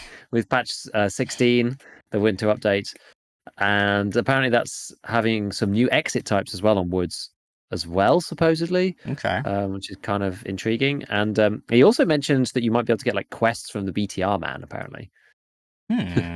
That's Which is interesting. pretty cool. They also talked about some hideout customizations where he said like, "Oh, finally you'll be able to customize your hideout," and I was kind of like, "Oh, were we waiting for that?" Like, I don't really, or maybe you'll be able to put some decor up or whatever, like as to your preference. I don't know. He seemed excited about it and was just like, "Finally, we've been able to do it." It's not something that I've really been like hotly anticipating, but whatever. A couple of other random things. Uninterrupted healing of all body parts is coming. So you can heal, one tick of damage across every limb without getting your medkit out 7 times. More detailed post-raid stats coming. Weapon mastery rebalance for leveling, I think. The ability to booby trap bodies and containers, which I think is going to be complete nothing done because the thing disappears after 10 minutes. So, like, how are you going to booby trap a body? You got to go to the body. So the whole point of the body there being there is that like someone else is going to go to the body. Like you've got to go to the body. I guess like maybe you can, but without being able to move people around, it's like very difficult to actually lay a proper trap for it. And if you've killed one of a duo, they're not going to let you just go and booby trap the body. Like it doesn't make sense. So unless you're in a duo, actually the only way it works is the other way around. Actually, is if you're in a duo and one of your duo dies, you could booby trap the body and then run away. That's true. That would work. That's the way around that it would work. But yeah, you'll be able to do it with containers as well. I feel like with containers, it actually might work better That because would there's be certain better. containers that, Easier to yeah, set there's certain up. containers that are like, yeah, and they're like hit more readily than others. But even still, what's the chance someone's going to go there in the next 10 minutes? I think it's still going to be like nothing really, but we'll see. It's just going to be people dying to partisan, basically. Yeah, I think it's a fun mechanic to get some fun clips in, you know. Otherwise, it's probably depending on, how expensive resource costs to do the trapping, it's probably not going to be all that. And what is even the? Are we Yeah. talking explosives? We're talking like bear trap. We're talking like mouse trap. Like what we got here? Yeah, I mean, I guess the same tripwire mechanic, but maybe there's new stuff. I don't know. Yeah, we'll see. We'll have to see. And then the very final thing, so he said, yeah, quest rework, etc. We seem to change sound, or blah blah. We'll update those things as well. And the very final part was that he showed this like new recoil rework, the tweak to the recoil rework, which I don't know if you got a video of it, but basically, Oh, I got a oh man, video of it. it did not go down very well. As soon as this video started going out, people in chat were freaking out. People were actually freaking out. Like apparently, like everybody was spamming, motion sickness or whatever, and they were not happy about this change because it's very hard to judge exactly like what they've done. They should really show a before and after for a start, and Yeah, they that should would be also nice. stop showing it with irons. Like recoil looks awful with irons. Always, right? They showed like Yeah, unmodded guns with iron sights for the most part, and because the two, like the front and rear sight, like when they miss a line, it looks terrible, and it just feels awful. And people look at it and go, "Oh, this looks like it sucks." But like the UMP doesn't look that bad, right? But I think they added some yeah, extra rotation to the actual weapon model, something like that. yeah. But people started freaking out, and the kid was just like, "We haven't changed the recoil is the same. Stop, shush, like stop freaking out. We haven't actually Is it changed the the recoil. All same we though? added this extra thing." Like even in the scar here, like okay, well, there's two ways to interpret it. Like a, they didn't actually change the recoil, but because they've added more gun rotation, because Hmm. it kind of acts like a camera, if you will. Like how you rotate your head up and down, Yeah, same kind of principle. But they don't consider that recoil; they just consider it like gun, camera angle. And then you got like your actual PMC's head tilting, which is like a whole different axis because it's like tilting. But then the gun starts separating from the camera, tilting up, pivoting up. And now the gun's pivoting up further than what the head is. So it's like, but it's not technically recoil in their like recoil system. You know what I mean? I don't know. I wonder yeah, if that's what they were talking about. But I do like. I mean, I thought it looked personally. I thought it looked good. Like in terms of, I think Nikita used the word fluid. Like I think it does look good. But like, I mean, I guess this has got to be a Scar H, right? I think so. Yeah. Because the recoil here on the hipfire is just like crazy. Yeah, they're also not using any point fire mitigating lasers or devices either, right? Which we're also Yeah, always using pretty much I because it mean, goes all over well, the place. Point fire sucks these days. that's true. I forgot about that. I did forget about that fact. This one has one though. Presumably, it's on. See, that looks pretty I don't good. know. It may or may not be. But like, I mean, genuinely, I kind of like how it looks here with the irons. Like, yeah, I mean, yeah, these irons aren't great. You know, your rear post is a hole, you know, a metal disc with a hole in it, and then your front post is just a little metal fin sticking up. But like, I like how the fluidity of it. It's probably a little more cinematic-y, a little more on the, that type of side. But I don't know. I thought people were just like being very Yeah, toxic. it's a bit of a reaction. Yeah, I think so. And yeah, but I think Nikita got pretty upset. I'm pretty It, like it's hard to tell because as soon as that mm, segment ended, then they did like their little skit, right? And like yeah, the so way it's they it's ended this segment, he was like, "Ah, we won't do it. Fuck you guys," and he like shoot his hand at the camera. yeah, What were you gonna say? exactly. No, I was going to say yeah. So like they did that, and they said, "Oh, fine, we won't do it then." You know, if everyone's like complaining, we won't do it then. I mean, I do sort of like people like the way Recall is. Like, why they got Yeah, why they gotta oh, mess with it? just leave it alone. Just like leave it Yeah, alone. You no, know, it's I like people totally really get like it. that. Yeah, Yeah, because we've suffered for so long. everyone's scared. Everyone's scared that they're going to be Yeah, like, yeah.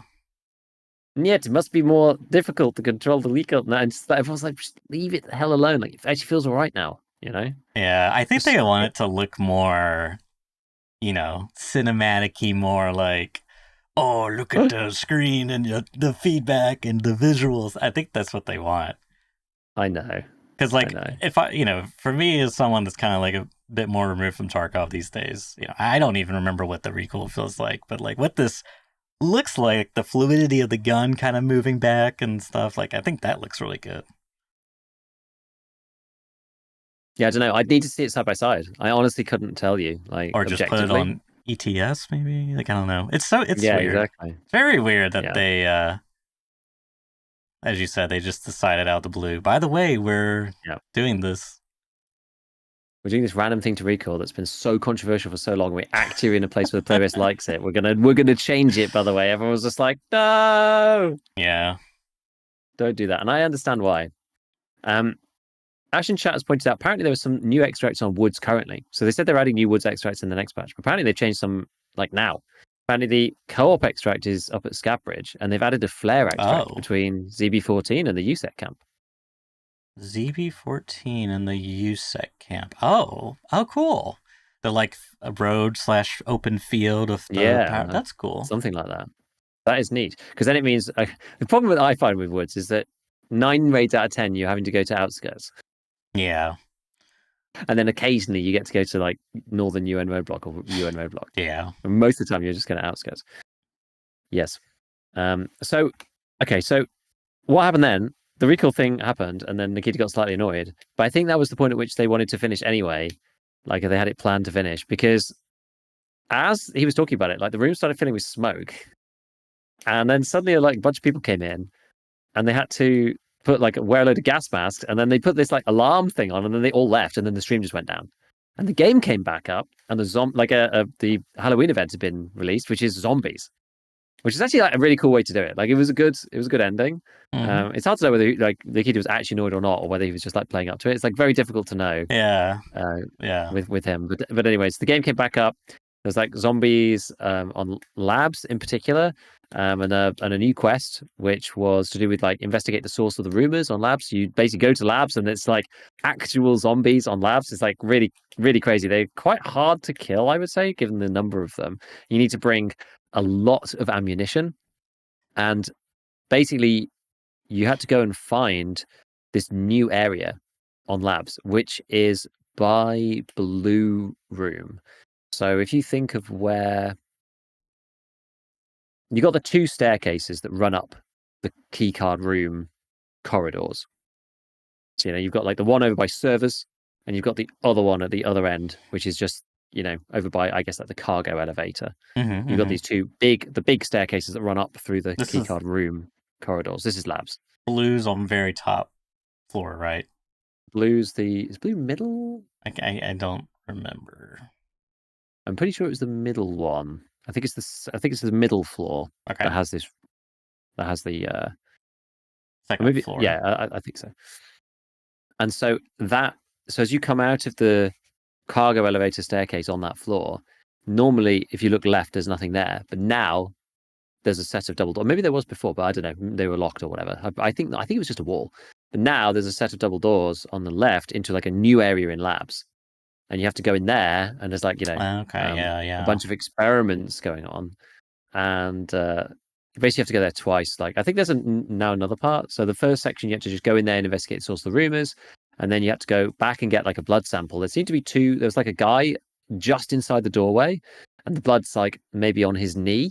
Or there's another dude with like a hazmat suit all the way through to the end on the left, and apparently the blood's like near his head. I think it might be slightly dynamic because people were reporting both spots, so I think it's dynamic, and it could be either.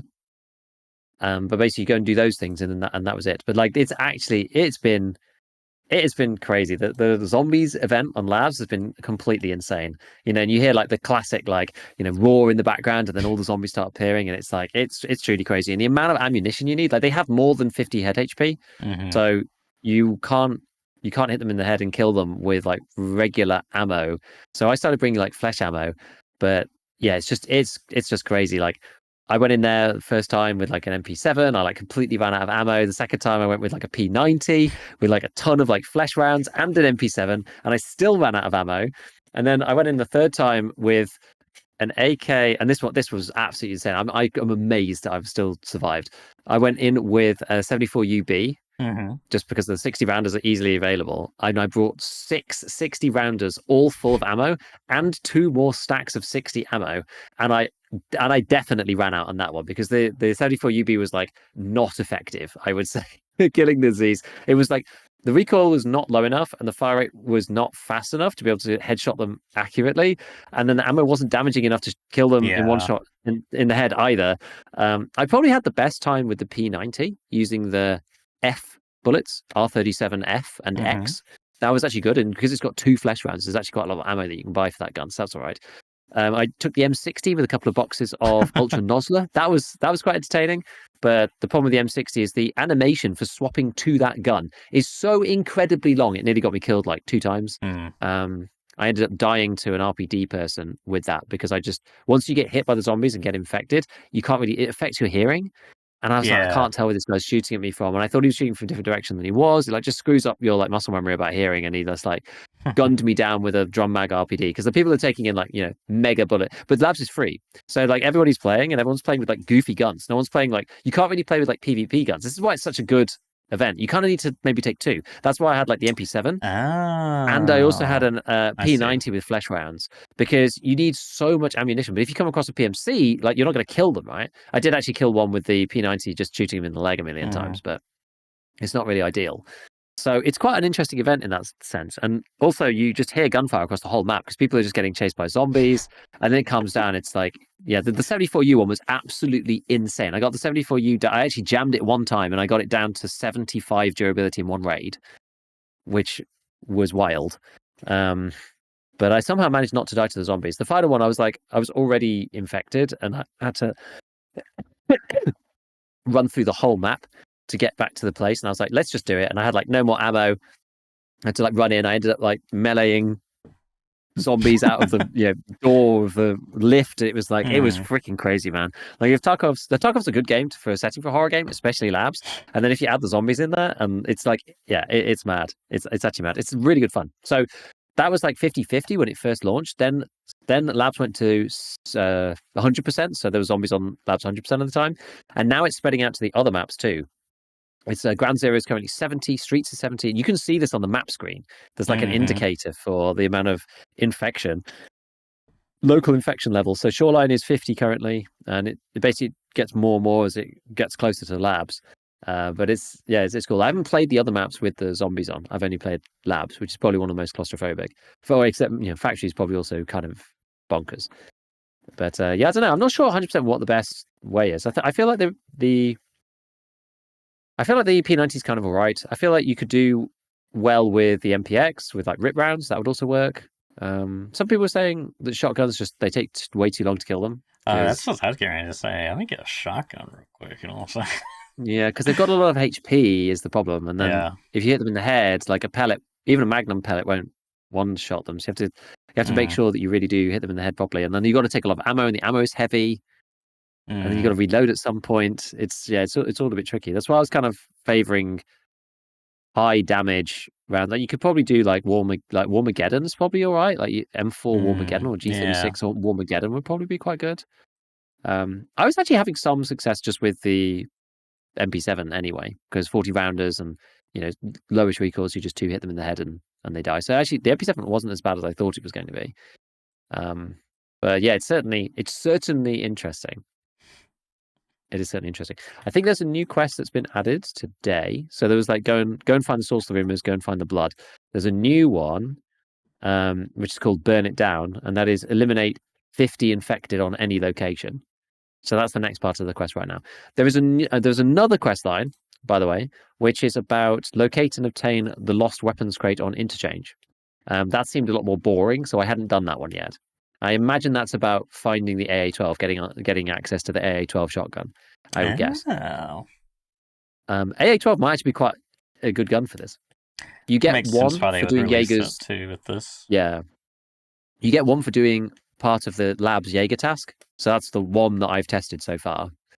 And I thought that actually was, a good way to do it. Just give you one and then Skier unlocks it. Apparently that is the way that you get the AA-12. So yeah, it's pretty nuts. It's pretty nuts. Though I actually do think probably the best gun for this, on balance, now that I've had time to think about it, can you buy the FAL like 50 rounder? That's what I want. The 50 round X products. Yeah, you can buy those on the fleet. Oh, they're so expensive. Okay, this is why G phones have gone up to because the FAL, rather than something stupid like the M60, right? Like the FAL can also take Ultra Nozzler, which is 107 damage, and you can buy 1,200 bullets per reset from Jaeger, who resets every hour. So if you want to just like churn rounds, just do that, I think. So they're 100k, 110k the mags on the flea, but the G phones for the barter are 50k. So like it's expensive, but it's not too bad. What's interesting too about the zombies is they, atypical. They run at you, they smack you, and you get infected. But some of them have like firearms and they shoot at you, which I was not anticipating. No, neither was I. I mean, they only shoot like one bullet, but if they hit you in the arm, because they're using like some crappy ammo, you usually get like a heavy bleed and stuff. So it does hurt quite a lot. Yeah. But yeah, you can't play now without zombies. There's zombies on every single map right now. So I don't know whether there's a chance or whether it's about the amount on each map, the percentage. I imagine it's about the amount. I don't think you'd be able to play a map without them. But yeah, it's certainly interesting. You can't loot them, and also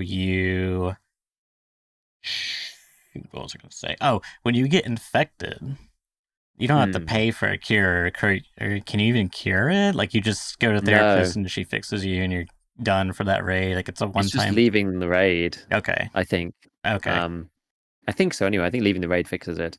But yeah, like I brought in a gas mask to begin with just to make sure. But they were going for like 1,000,000 rubles on the fleet. I had one because I was using them I was doing the quick craft in my every other one. I was doing the quick craft using the gas mask to make filters. And so I had one, so I brought one in. But it didn't seem to make any difference. It's just about getting hit. It's getting infected. Cool. So yeah, it's certainly an interesting event. I think it's good, and the fact that it's got like a cinematic trailer beforehand as well, because they basically played this trailer before the event actually kicked in, and it seems well thought out. It's good. It's good. Never thought I'd see the day when zombies are in Tarkov, but here we are. I know. Apparently, there's a little update from Logical. So the infection percentage correlates to the percentage of infected AI. AI scavs are neutral to PMCs at this time. Do not kill them. Oh. Apparently there's an in-game message, but I've somehow missed that. I don't really know how. I think it says here we must forget about old problems for a while, put all of our energy into killing the scourge. So maybe it's something to do with that. And apparently, infected Tagilla has an 11% spawn chance on all maps. Tagilla? Infected Tagilla. Oh, wonder what he has. Does he have his hammer still? Does he get something? Remember when he had the scythe? Yeah, that was fun. And he had like the Grim Reaper kind of Pumpkin. like face thing. Yeah. They do pretty good Oh, here we events go. for Halloween, I must say. Yeah, I missed this. So there's on Twitter as well. Attention all citizens, a state of emergency has been declared in the Novinsk region in relation to a biological disaster inside one of the regional medical facilities. High risk of contamination outdoors. Avoid firing on uninfected people. Oh, and there's a note on the desk, which is in Russian. And Axel says, while those infected are everywhere, we decided on a truce. Don't shoot the friendlies, but if they act funny, end them. Fence. So I was just thinking, word from Fence, don't shoot the people. It'd be so funny if you could like role play as an infected. I mean, you can't if they stop you, but like, what if they made that a game mechanic where if you scav in, quick scav? Yeah, you're actually like, just a zombie. You were infected or something. That'd be so much. Or like if you got hit with the infection, maybe like your PMC would drop his gun at some point, and then suddenly you just waited too long. Yeah.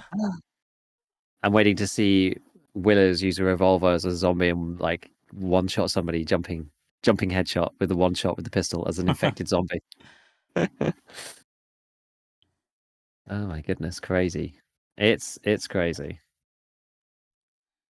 A lot of fun. I'm seeing various screenshots of like the entire labs lobby in the lift because everyone's like working together to try and kill the zombies. Pretty neat. Mm-hmm. Pretty neat. So yeah, it's good. Definitely a good one, in my opinion. I've been enjoying it.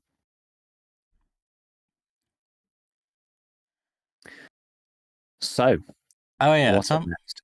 Tell me about the Scar parts meta. Okay, let's go back to the Scar. So a lot of people were talking about the Scar a little bit. This is why we briefly went through it. Yeah. But because the Scar parts are shareable between both the Scar H and the Scar L, this has sort of interesting ramifications for the Scar H because 308 was nerfed, right? Insofar as the FAL and the MDR were nerfed on recoil. And this thing basically gives you a recoil buff. So let's just have a look. So my previous meta recoil build with a long barrel, because I got that saved. And that is 31 ergonomics and 75 vertical recoil. And that is basically like MREX rail, relatively standard grip, PRS QDC suppressor. That's basically all you can do. So if you swap the stock over to this new VS11 stock, I wonder actually if it's on the trader. Let me just check. Yeah, it's on Peacekeeper. So if you swap that over to the VS11 stock, that takes the ergo from 31 to 35. Yeah. And it takes the vertical recoil from 75 down to 68. Yeah. Which is pretty good. So 35 and 68. Now, the other alternative is this buffer tube. Question. So let's have a look at that. So, yes. You can still put the cheek rests on, right? Yes. Okay. I think so. Like you keep the folding adapter, you keep the cheek rest, you're just swapping the stock actual butt pad that attaches, connects to your shoulder. Okay. Exactly. So so there's two other options then. There's the buffer tube adapter, and then there's also the flat, just knuckle style adapter. I think the stock adapter is probably going to end up being worse because that's only -1%, and then you just put something on it. Like if you put an MOE stock on it, that gets you with the pad, that gets you to 29 ergo and 73 vertical recoil, which is not particularly good. That was worse than the other alternative. But if we put the flat adapter on instead, then that allows us to use the SIG folding knuckle stock adapter, which then you can use the ARE on, which is the good part. And then you can put like whatever. So if you put a MOE with a butt pad on there, you get 30 ergo and 71 recoil. But I think that's still worse. I'm pretty sure it's still worse than the other alternative. The other one was, so 30 and 71 versus this new VSS thing. Yeah, 35 and 68. So the VSS 11 stock is really good. Minus 23% recall, plus 10 ergo. It's a really good stock. And then we swap over the MREX rail for the CAS V Scar, an Ultor 5-inch mount, and then we can put on whatever. I mean, even if we do, depends on what you want to do. You could put a CQR on this, actually, which I don't think you could do previously. So that overall now is like 35 ergo, which is the same, I think, and 65 vertical recall. So that is pretty decent. What was my other one? Maybe I'll just end up saving this. Yes, that is pretty good. And then you can add, there's another part here, actually. Another Ultor CSV Scar Handguard Extender. Removes ergo by 1, but it removes another 2 recoil. So it's even longer. This is crazy. Can't add the side rail things. Okay, that's fine. Then you can add side rails on that part itself. I'm just like flipping through just to make sure we've not missed anything else here. No new uppers. There's no new charging handles. Anything like that. I see. The extender goes on top of the handguard. I thought that was like a shorter handguard, but no, that's neat. No, indeed. No, indeed. Now, I don't think you can get a bipod for this, sadly. The Voltor? Or even the regular one. Can you get one for the MREX rail? I mean, maybe the new ones. Oh, you can. So the MREX rail can take the bipod. Can take the Harris HBR bipod. But the if you want to go for the Ultor one, you can't do that. The CASV Scar. You can't do that, unfortunately. Even still, this is pretty good. I think that's it. Let me see. Can it take a front? What's this thing? There's like so many parts on this now. I'm like struggling to see what goes where. It do be like that. Yeah. Okay. So we have that. Okay. So that's with the tactical device. So that's 32 ergo and 63 vertical recoil. That's obviously not amazing. On the ergo perspective, but so 32 and 63. But 63 vertical recoil is pretty crazy. The old one, as we said, was 75. So it's like 10 recoil less. This thing is maybe the new beastie gun. You don't lose any ergo for this, and you get 63 vertical recoil for it, which is pretty cool. If you go over to like the Cobra or something, you obviously add quite a bit, but maybe go for like a medium length barrel or something. I don't know. We'll have to like have a play around and see what works and what doesn't. If you go for medium length, you can get something pretty reasonable. You can get here. There's like, this is better recoil than the old best in slot long build. 46 ergo and 73 vertical recoil. Pretty decent. Medium barrel QDC using a Cobra. That's pretty sweet. I'm assuming if you go for the shorty, you can't use the extension. I think that's probably the case. Let's see. So the short barrel can't use the extender. No. I wonder if there's anything else that it can take. Doesn't look like it. So yeah, you can't use the extender. You don't actually like the extender's not that important. The extender is really minus 1% recoil, minus 1 ergo. It doesn't matter that much. If you did heat and cooling factor, you forgot. You did best in slot for that. That is now. And again, this is with a Cobra. Maybe we go back to the CQR. Oh, you do lose a lot of ergo here, but anyway, you can do something like 49 ergo with 76 vertical recoil. Yeah, for the short, on the short scar, which is all right. Yeah, pretty. I think the medium one's probably the way. That's probably where I would go. Medium or long for sure.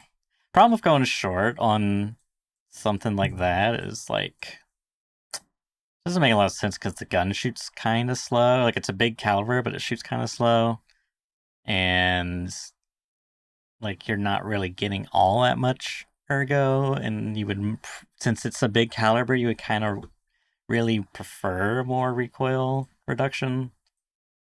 Yeah. And because it's a big caliber, it's nice to have a more accurate gun overall with a longer barrel. So I think medium's probably the starting point, and then possibly consider long. Short's kind of, you just don't get enough ergo, unfortunately. Yeah, Ergo I just think isn't that's doing kind of enough true. currently. Yeah, so I mean, you can get to.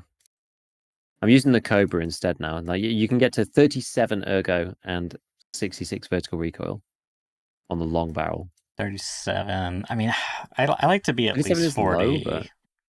yeah, it's pretty low. We'd have to check it out once the parts are in DB for Tarkov, just like Mm-hmm. see where the overswing lies, because that kind of was really what matters. This gun is Yeah. quite heavy, 6.2 kilograms, so you Oof. might end up needing a bit more ergo to make it work, so you don't get overswing. But you also might not care about that, you know. Just to make it nice and general, so you can actually fight in close quarters. You Mm-hmm, may mm-hmm. need to get rid of that overswing Are you before you. would there's a part called Scar Elimination Panels, Scar PPM Rail, which I guess that goes on to, what does that even go on to? M-Lock? Have these always been in the game? This looks new to me. No, that is new. I think you have to not use the. Is that the MREX? I think that's the MREX one. That's the MREX one. Okay. I think cannot use MREX and MLOC PMM. Or maybe not then. Maybe it's just the regular one. So SCAR bottom, and then SCAR Oh. extender. Wait, no. And then yeah, here we go. So it's the SCAR, the regular SCAR lower, like bottom rail, plus the SRX rail extension, and then you can add it to the side there. And this one SRX. here, the rail elimination panels, then gives you an extra 2 ergonomics. What's that even for? Keep typing scav in the search filter every time when I want to type scar. Like my brain's just fixated on typing in scav. What do these even do? This Yep. almost feels like an ergocentric version. Oh, so that one with the extension, you can put the bipod on that one. That's actually Oh kind of wait. neat.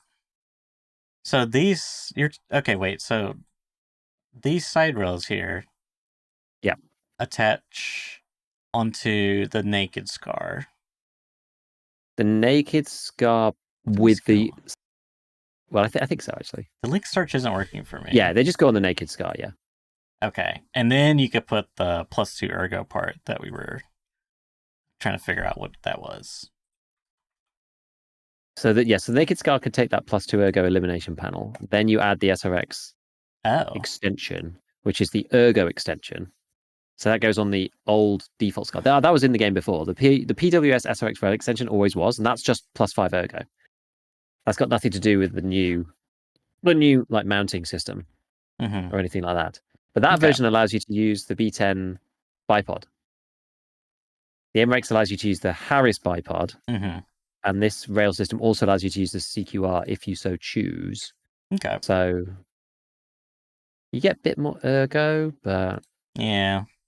I don't I don't think know. I'm not sure if it's really worth it. It's like it's 42 ergo, 71 vertical recoil. Or if you use the CQR, it's like 37 ergo, 68 vertical recoil. I mean, that's with the long barrel again. If you do medium barrel, you get 46 ergo, 75 vertical recoil. It's just kind of not very good. yeah, yeah. Is the problem. I just don't think If it's. I just don't think it's very good. I would get I would prefer like 40 70. 40 ergo, 70 recoil. Like somewhere in that ballpark would be my happy medium, preferably below Yeah, see, 70. this is the thing. The new one, right? You get 3263. Mm-hmm. That's like the lowest recoil that you kind of want to go for without starting to do stupid stuff like put the RK2 on.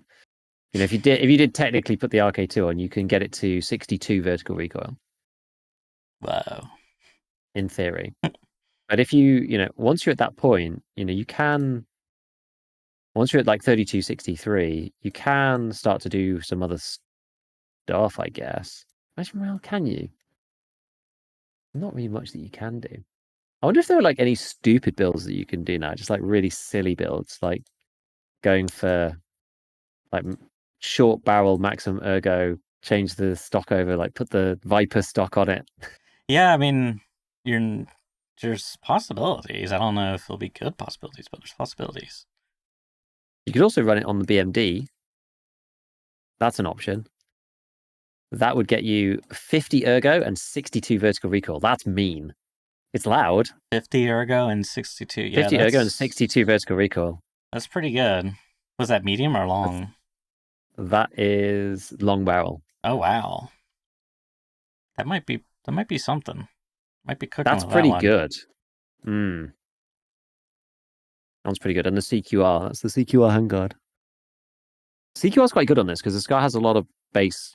Like, Hang if you on look a at something like second. the Cobra, yeah.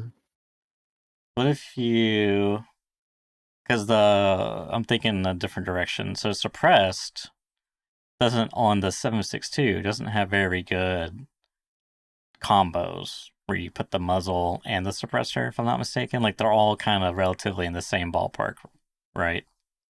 The QDC one is kind of a bit.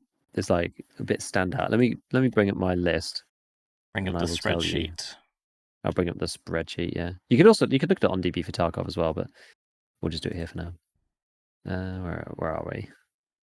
Where are we? 7.62 muzzles. Okay, so yeah, so the PRS QDC, the total is 17% recoil reduction with 24 ergo removal. And then something like, well, yeah, it's like minus 17, minus 16, minus 15, minus 15, minus 15, minus 15. So a lot of them are the same. Let's just compare it to the Thunder Beast for a second. So that, yeah, best in slot one is minus 17 recoil versus the Thunder Beast, which is minus 15. And then you've got minus 24, and that's actually the same on ergo. So the Thunder Beast, the PRS QDC is just better than the Thunder Beast because it's just straight up 2% extra recoil reduction. The only thing about the Thunder Beast is it's really light. So there is actually like a implied ergo benefit there from it being super light. And then you've got like the SIG 3-part combo, which no one uses on anything other than the MCX really. But just for context, that's one ergo worse than the Thunder Beast. So it's like, yeah, the only thing, it's just like the PRS QDC is like way ahead of everything else. To get better ergo, you have to, actually, I don't think you can. Oh no, yeah, to get better ergo, you have to go all the way down to something like, we have to use the G28. It's like HK prolonged plus G28 QD. That gives you minus 19. But then you're giving away like 3 recoil percentage for 5 ergo, which is not necessarily that good. Or something like the hybrid, silent scale hybrid, but the recoil on that sucks. But that being said, if I'm not mistaken, you can get more recoil reduction on 5.56 combos, or is that incorrect? Because I think we're looking at 9. Not anymore. Not anymore. Okay. Oh, because they nerfed the what was that one called? The meta one. The Seika. No, it was the G lock. The Griffin. Yeah, the Griffin and the Seika. Yeah, so the Griffin is the best now. So they're so the best in slot now is minus 16 for the M4, like an AR-15. It's minus 17 over on the 7.62 side, and then the BMD is minus 18. So the BMD is technically the best muzzle brake in the game for like regular guns. But on the 5.56 side, there are 4 of them, all with minus 16 recoil, all with different ergo. What if you did? The Griffin's the best. The Silence goes in the middle. The AC SDN is the third one, and then the Thor is the worst. But they've all got 16 recoil. That's a cool handguard. What if you did?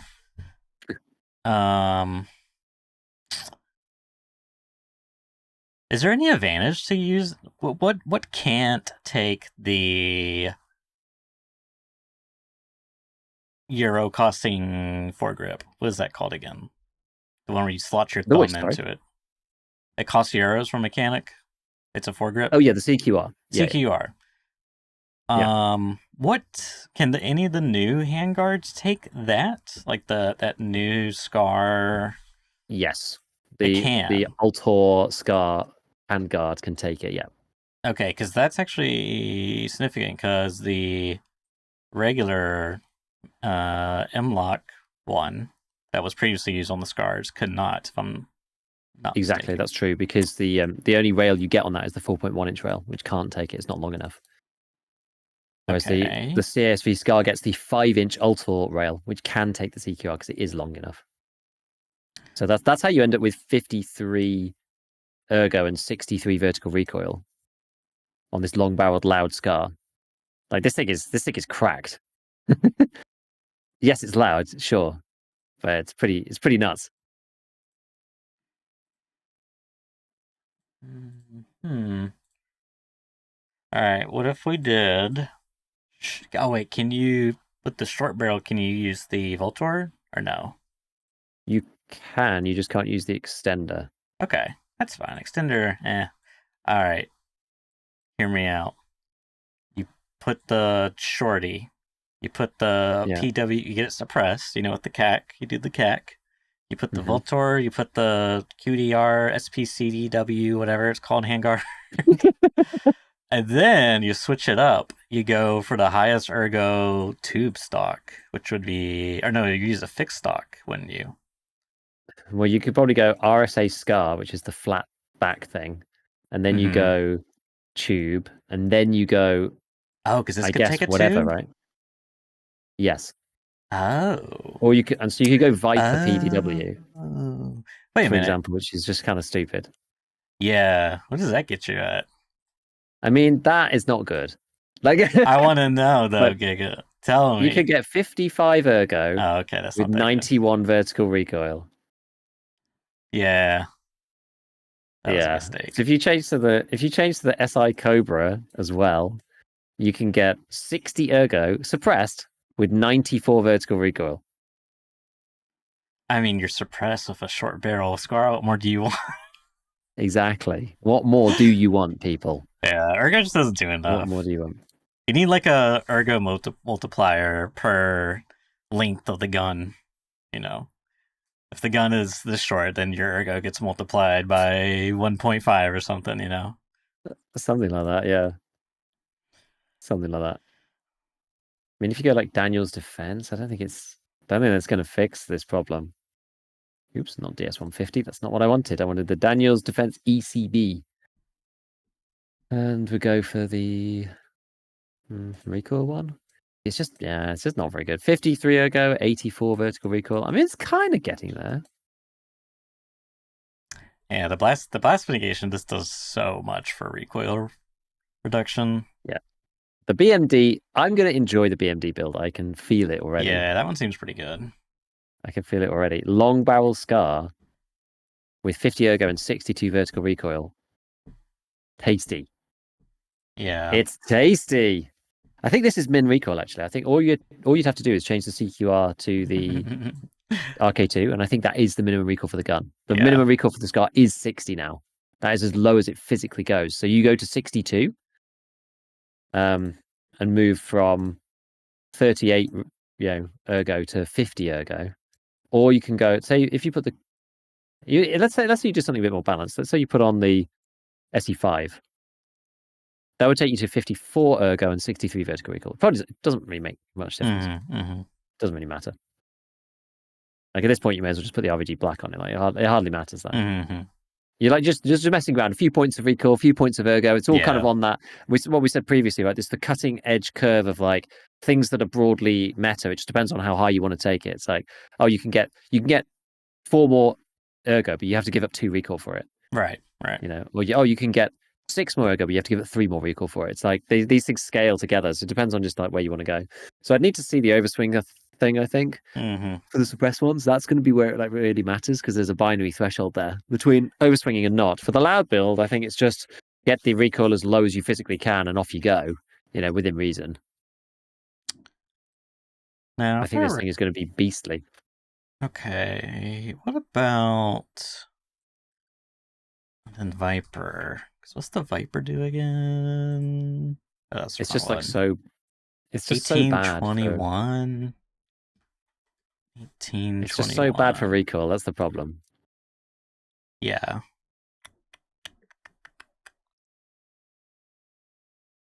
Like when I put it on the SVD, it makes the recoil worse.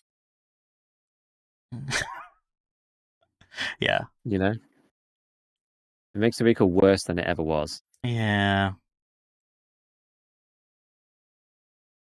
Anyways, Wasn't one of these MPX stocks pretty dang good? I just can't remember which one it was. Was it this one? The maximum defense? That one's not too bad. Okay. I thought I I don't think remember. they're going to beat this one though. Like, No. what's the stats on that, for example? 21 15. 21 recoil, 15 ergo. Okay. And this thing here, VS11, is 2310, but then you also get the Scar cheat pad, which is another 5. Okay, yeah. So the you're combo is like 2315. right. This thing is crazy. Yeah, it's pretty good. And the fact that you get that cheat pad, Yeah. like the 5 ergo there makes a big difference. I'm about to test this. I'm about to go and fire the. I've built this BMD Scar. I've been tempted in. I built this bad boy. I mean, it doesn't have any overswing, that's for sure. It feels pretty snappy. And the recoil's pretty good, I will say. Like 62 recoil on a Scar, like feels quite nice. I can see Ash in chat's also testing it out. Saying testing out Scar H loud in the hideout, so it's probably nearly as strong as the MDR was last wipe. I feel that's probably the case. It bounces quite quickly, though, I would say. Like halfway through the magazine, it does start to, jump, but that's no difference to a lot of Yeah. weapons, I would say, at this point. So anyway, there you go. So I think the Scar is pretty good. Be on the lookout for a lot of Scar enjoyers coming to a zombified raid near you. Well, we'll see. 20 round limitation is kind of rough. 20 round limitation is kind of rough, but one of the very interesting changes about this wipe in particular is that the 25 rounder is also locked behind Lightkeeper. So you can buy them on the fleet, in theory, but they are very expensive, as you can imagine, because no one has access to these things. Very, very few people. They are 90k per mag. If you want one, if you want a 25 rounder There's a 25 on rounder the fleet. now? Is that a. For the MDR. Oh, MDR. Okay, I was still thinking Yeah, Scar. yeah. Sorry. So yeah, you can't with the Scar, sure. But my point being is that, like, can you really with the MDR? Yeah, if you unlock Lightkeeper's, 10th task to unlock the spear, the hybrid ammo, and the 25 round mag. But if you don't do that, they're selling on the flea market for $647 each. Yeah, but I feel like 5 isn't really like a tipping point. I'm thinking more like 20 versus 50. Yeah, I mean, obviously to do that, you have to get the file. Yeah. So, Yeah. but this is, it's, I don't know. I think it might make the Scar okay though, because like, Outside yeah. of the context of zombies, yeah, I think it would be very good.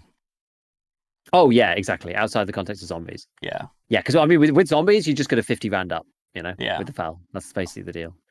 It actually loads like a real gun. I underestimated the M60's like wind up before you could even use the damn thing. It's like, it's substantial. You pull the gun out and you guys like, ugh, and then you can finally use it. Like, it's insane. It's like actually insane. So yeah, I won't be using that again. But the FAL reloads like a normal gun, and like when you bring the gun out, it's like ready to shoot. Who knew? So that's also going to be better, I think. All good stuff. Look at my character. I think he's cross-eyed. He does look a bit cross-eyed, actually. It's cool you can rotate in the screen. Yeah, I didn't even know you could do that until I saw it on the stream. I Yeah. think Dominica was like turning the character around It's cool. or something, and I was like, oh, right. Actually cross-eyed. All right. What's next? I mean, yeah, that's kind of it. Tarkov wise, I mean, yeah. Yep. I think the only thing is I would have liked less negativity from the community, but that's probably asking a whole lot. I feel a little bit sad for Nikita because I think he was upset, but at the same time, Yeah. he did try to scam us out of some stuff, so I only feel a little sad. Yeah. So Okay, yeah, so random topics now, definitely. random topics now. New World. I hate MMOs. I realize this. I just, oh my god. It's funny because I was like playing it and I'm just like evaluating my satisfaction. And I'm like, why am I playing this game so much? You know, like 4 hours easily a session, right? And then it's like, why am I doing this? And I'm not like having fun afterwards. I feel like I don't feel like crap, but I just feel like this isn't very fun, but I'm yet still playing it. Why? And I'm like, I have this like conflict with it, and then I'm like, hey, gaming pal, why are we playing this game again? Because we were doing like, I mean, we were so I don't know. My friend group was like, oh, New World, they did like some major update or whatever. And I was like, oh, I remember New World. I bought that game and it was awful. Like it wasn't awful. It just I like kind of played it for a little bit because it was like the hot thing at the time. You know, Tarkov was Mhm. wiping soon or something, and you know everyone was like, "Oh, New World's gonna be just like the WoW days," which I'm not a WoW person. I didn't play WoW when I was a youngin, so I'm pretty like I played a few MMOs, but anyways. So yeah, I played it around for the second time. I was like, okay, you know, this you know, okay, whatever. But grinded up a little bit. Got this understand a bit more in mechanics, and they've changed stuff and whatnot. But you know, overall, like the game itself, like just like combat wise, is kind of like janky Dark Souls, you know, or janky Elden Ring. It just, I don't know, it just doesn't feel very good. It's just like the animations are kind of. I mean, it's an MMO, right? You walk up, and then you attack the guy, and it's like you're just playing animations with the camera's not moving. You know, I don't know. Yeah. It's just kind of janky. Doesn't feel very good. Um, and yeah, I mean the PV, like I was playing on West Coast servers, so I had like upwards of 100 ping apparently, and I mean it's a massive MMO, and the world is like heavily detailed. Um, I mean, granted, this is all client side stuff and fairly positive. All the AI is client side, like it's ran on the client. Um, and then the server has to, you know, update for other players. But you know, the PvP because you can opt in for PvP. I mean, that was like, just I don't know, it just felt really bad, and it was like, in general, even against, you know, AI, it's like any projectile was just like I had to aim way, like, really far ahead. Like, it just Mm. felt, I don't know, the netcode there, and I imagine it's probably pretty hard because too when we were playing the servers were getting filled up. Like they had a weird system where if you made an account on that server, that was like a permanent thing for like the next 6 months. Like if you didn't play for Right. 6 months, then it would go away. So like 5,000 people within like the release made accounts on the server, and then suddenly their friends couldn't get in because 5,000 people already made account. I'm like, what kind of system is that? It just seems really weird. I'm like, who thought that was a good idea? I don't know. It's just Yeah. weird. And then it's like you can transfer, but you can only transfer once. And you get your one free transfer. If you ever want to transfer again, you gotta pay for it. It's like what? What? Mm. I don't know. It was just really weird. Whatever. So eventually we stuck to a server. Um but yeah, just like man, I'm so you know, jumping back, I'm just like, why do I feel like this? She's my friend.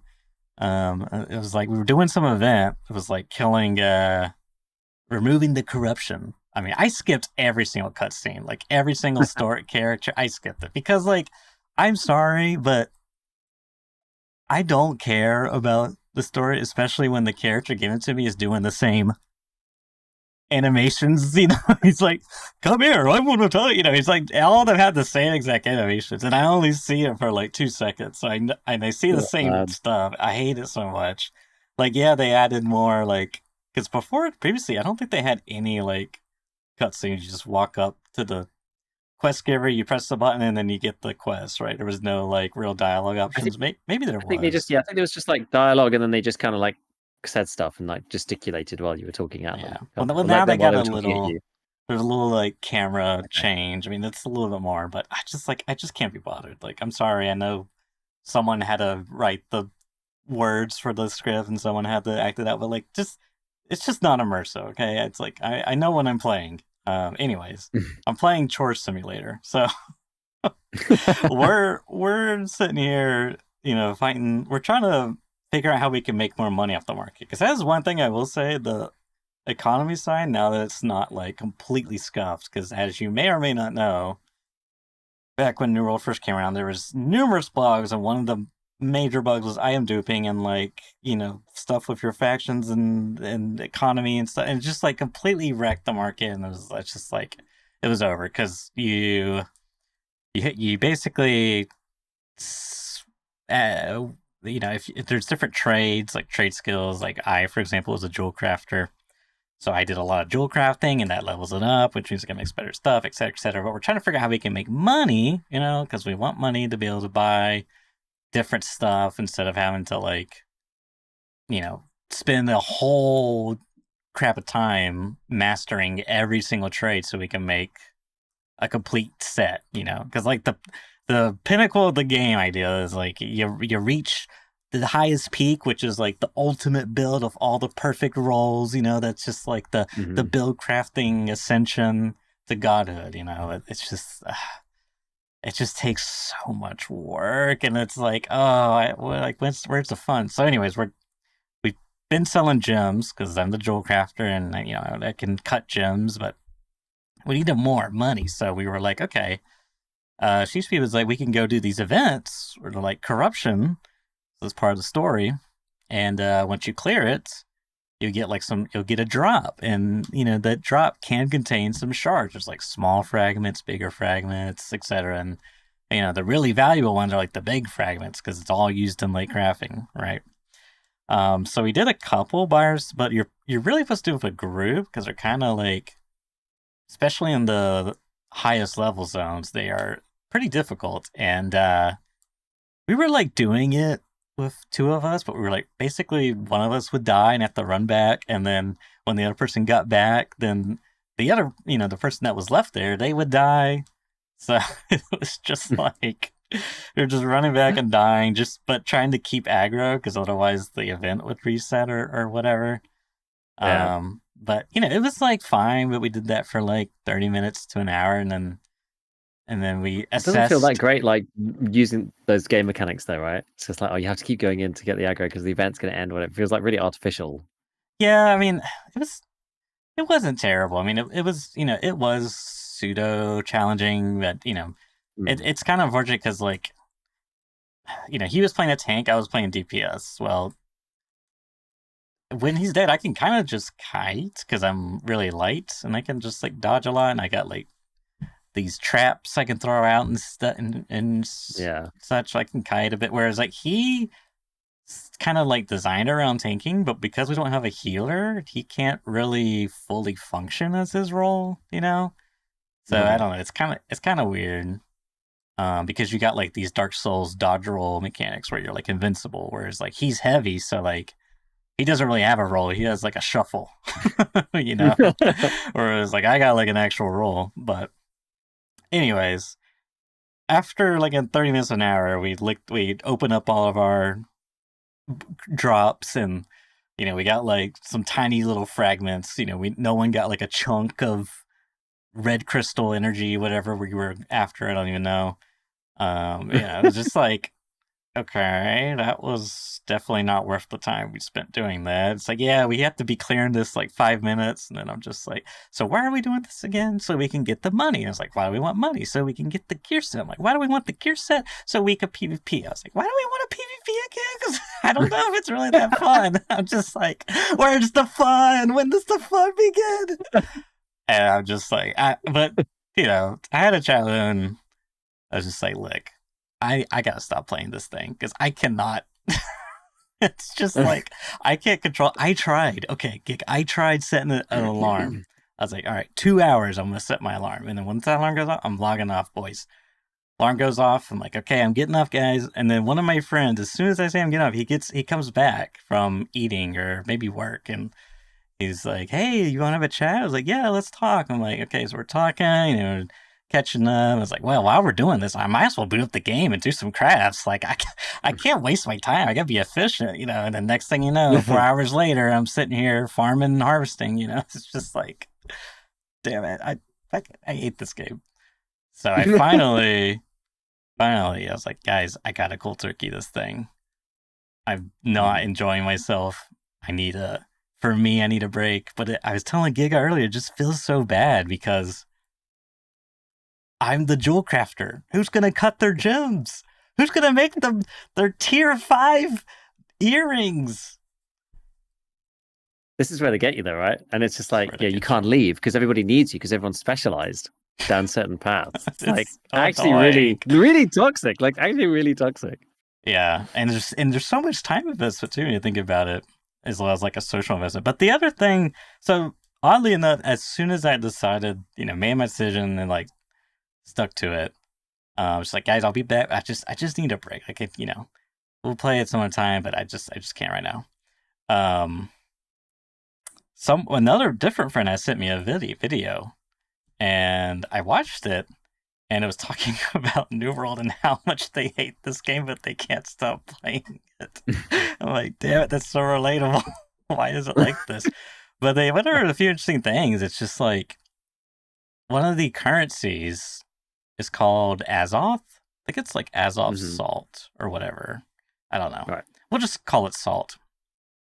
And salt's used in like fast travel. So if you want to fast travel from a town you just visited, you can do that.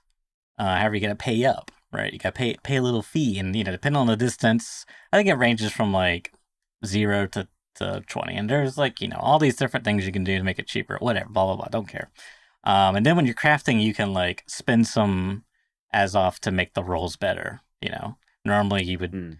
Um, anyways, doesn't matter. And there's like other things that cost this currency, right? But the weird thing about it is they actually have an upper cap. You can only have like I think it's 2,000 or 2,500 or something. I think it's Mm. 2,500.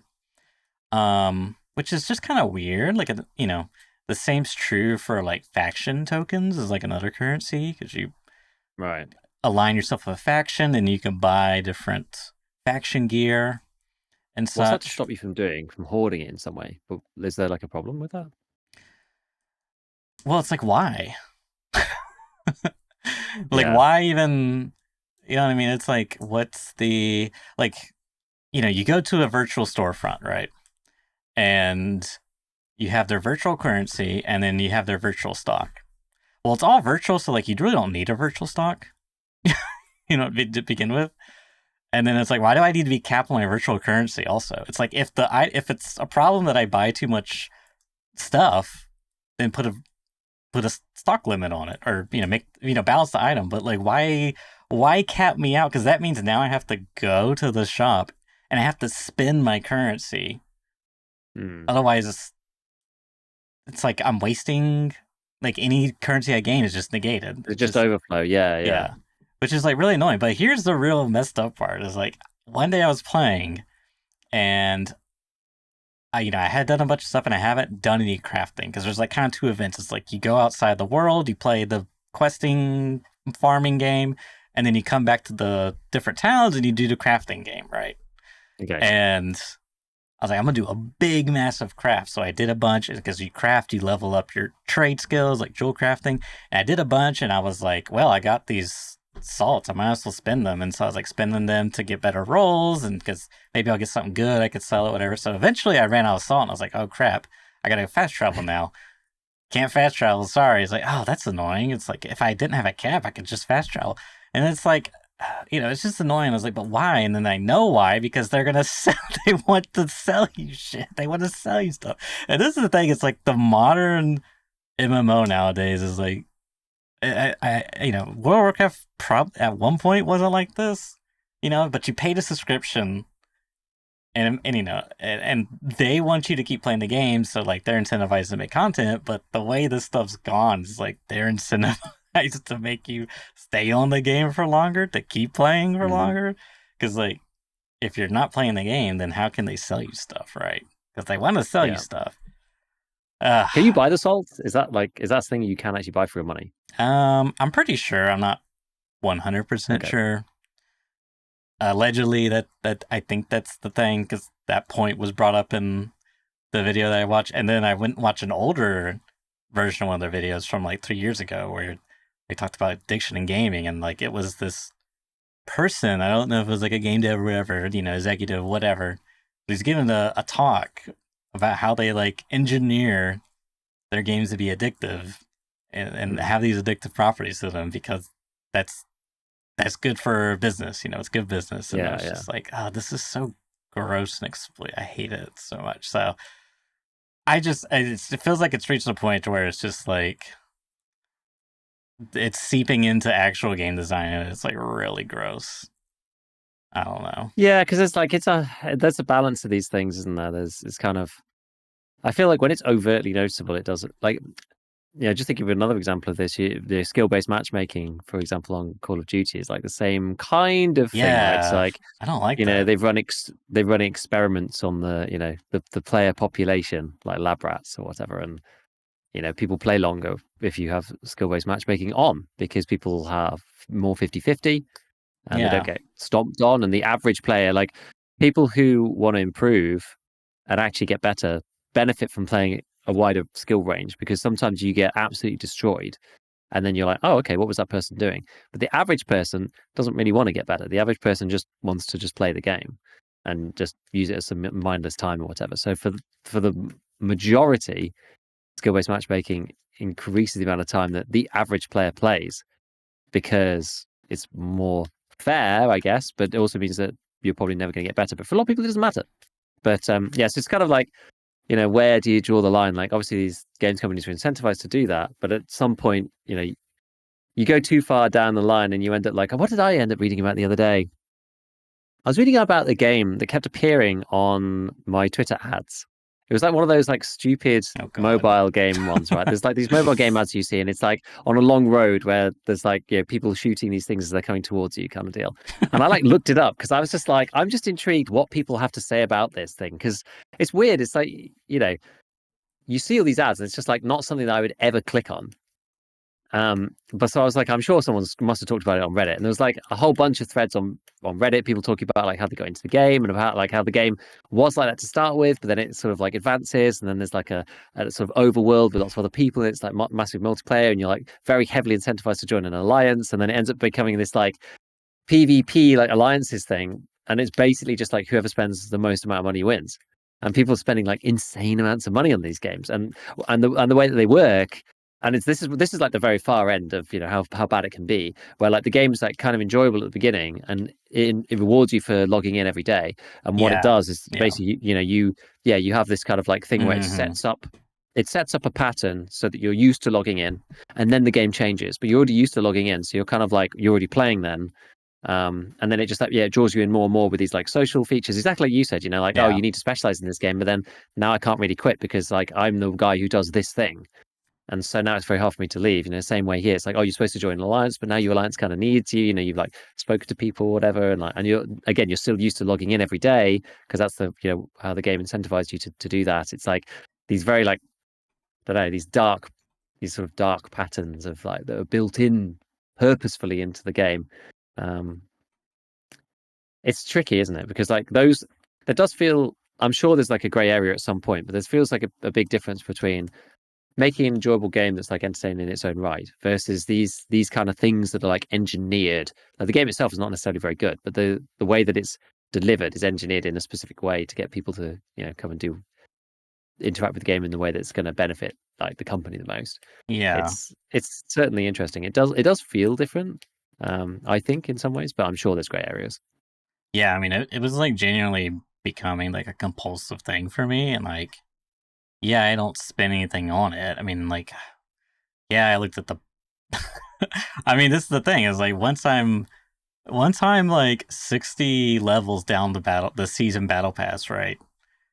And then it's like, well, shit. If I buy the battle pass now, I get the whole row underneath because all the battle passes nowadays are the same. They got like the free track on the top and then the paid track on the bottom. And the longer you complete the free chat track, the greater rewards of the paid track you get instant access to when you buy it, right? Yeah. So it's like I'm already doing this cost evaluation. It's like I'm playing the game a lot, I'm already 30 levels in or whatever. It's like I just hate it all. I was Yeah, gonna the sunk cost is kind of crazy. Yeah, I was gonna pull up a article. I mean, I'd have to search. Um, but I don't know if I could find it. Maybe it's. Let's try match. Um.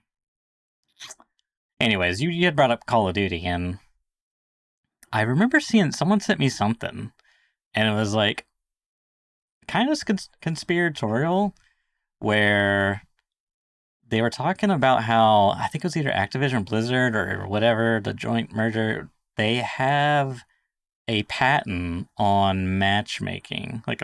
I forget what they called it. Um and the theory was because I think it's pretty hard to see patents in the US. My rough understanding. But anyways, I think the theory was that because people's games, they experience games where some games it would feel like it was just a lobby of quote unquote bots, right? Just like absolute bots.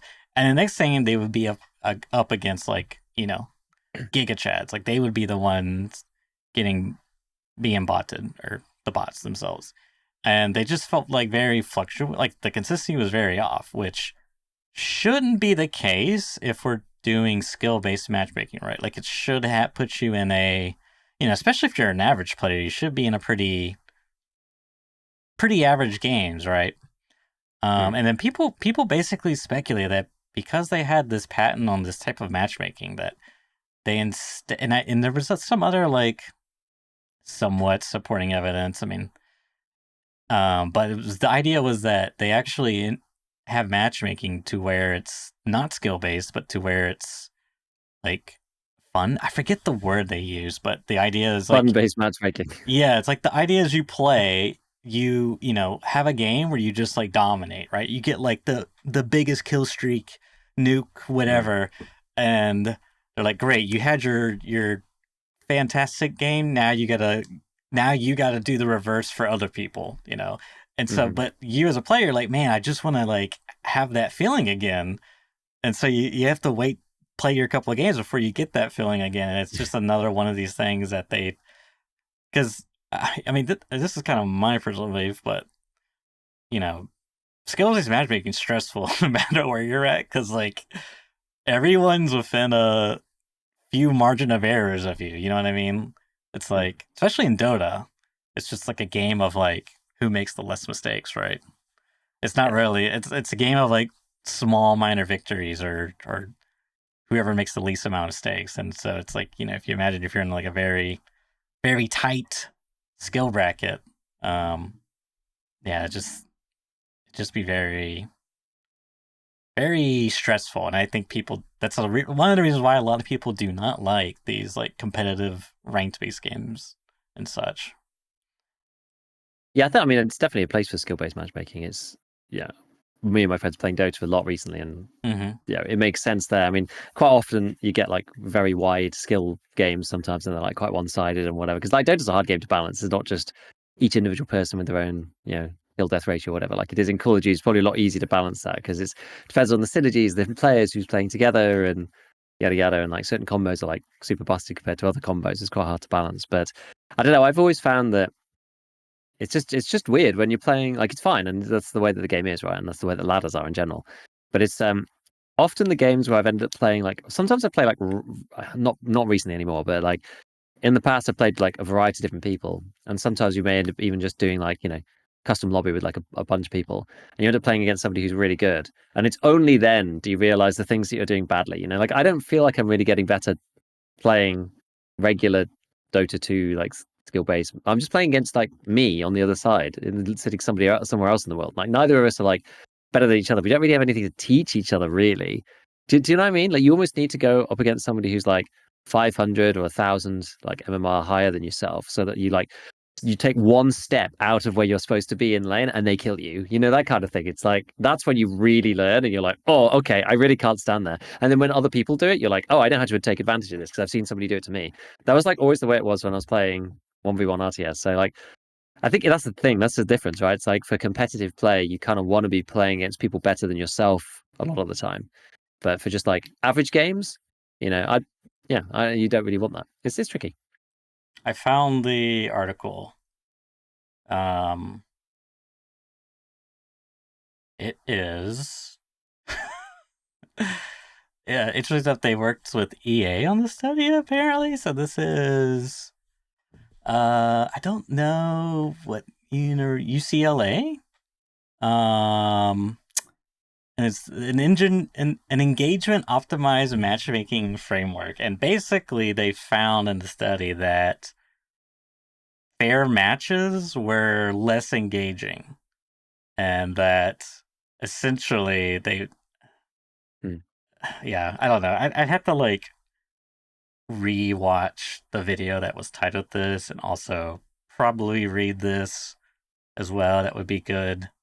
Um, so I don't know. Very very interesting stuff. I don't. I kind of. That's why like part of the reason why I didn't like some of the YouTube stuff because it's like oh you have to like basically do. I mean that's really advertisement as a whole is just almost like exploiting vulnerabilities in the human psyche. If you want to put it in a more like IT hacker terminology. It's a bit of both, isn't it? Mm-hmm. There's always an element of that to anything. You can always like I feel like this. On the other hand, you know, to show a sort of balanced view on it, Mm-hmm. you can always construe these things in an evil fashion if you so wish. A lot of the time, right? There's always a sort of evil motive that you could apply to this if you wanted to, right? It depends on like what sort of moral filter you want to look at it through. Mm-hmm. There is a choice there. You know, everybody engages in some form of promotion, whatever it is, you know, whatever it is that they're doing. It's just I think some certain activities are like just more egregious than others. I think that's all, and in some cases it really shows. I think, and in others not. I mean, we're having like an interesting conversation in chat, just talking about like just you know, kind of we have to pay for these games, right? In some fashion, and like if they're running servers and whatnot, then we have to pay for them in some way. It's a bit like the age-old conversation we've had with EFT. How do we want them to fund the game? Like, do we want a monthly subscription? Do we want this? Do we want that? Do we want the other? I think like none of those business models are necessarily like a problem per se, but it's the kind of like the harsh incentives that we've talked about with like Arena Breakout, where it's like, well, you know, they're incentivized to actually decrease the. But if you can buy the currency, then you're actually like the devs of EFT don't have any incentive necessarily to like boost or nerf the loot in particular, right? That's more about like the game. Whereas in ABI, there's a direct incentive for the devs to whether they do it or not, it's up to them. But there's a directive incentive for them to change the loophole to make it harder for people to earn money, such that they're still playing but just scraping by. In which case, they have to then pay for more rubles, right? Like there's no mechanism for that in EFT. And I guess you could argue that like a monthly sub is like kind of fair in some ways, right? People don't really like monthly sub, but it's probably better than microtransactions in that sense sometimes. But microtransactions for cosmetics are okay. I don't really like microtransactions for stuff that actually is like impactful. You know, like paying for I don't know whatever it might be. I mean, the golden bullets thing is obviously the most annoying of that type, but. Yeah, I don't know. Like a monthly sub, there's nothing necessarily wrong with that if people are running servers or whatever. And I think when companies are running games as a service with servers, etc., etc. I don't think it's, I don't think we should be like too annoyed about monthly subscriptions for things that cost, you know, a monthly fee to run. It kind of only makes sense, right? Like EFT had these issues that they've had this like flat fee for all eternity, plugged the hole by selling the stupid edition. But you know, if they decided to go for a monthly sub instead, I mean, I wonder what people would have thought about it. I don't know. Obviously, there's always the cosmetics as well, which is that's a good option. Although I have been getting annoyed in Dota Depends. 2 recently. I mean, I think it's okay as long as it's not like game dependent. I'm thinking of like Dota 2 cosmetics, right? Because there it doesn't really matter. But like, yeah, being able to pay for like a ghillie suit in Tarkov would matter. Well, how does Dota But 2 you have to work be careful. again? Do they still have? Do they have a shop? I don't. It's been so long since I've ever looked at Dota 2. Like I don't even really. Oh yeah, you got Steam Marketplace, which is a Yeah, so you thing. got Steam Marketplace, and then you can buy stuff like you can buy like loot crates that like open up for different Okay, so they do recent have. events and that things like that. Did they see this? This is kind of the other thing with microtransactions is they have rotating shops, like rotating storefronts, Mm. which is like. I mean, me personally, I'm really not a cosmetics person. Like, I don't Neither really am I. So have that, you know, desire a lot of times. Um, but for someone that does, right? Because you might be a bit of a collect-a-thon or something. Um, but let's say your favorite character, there is a skin that resonates with you, right?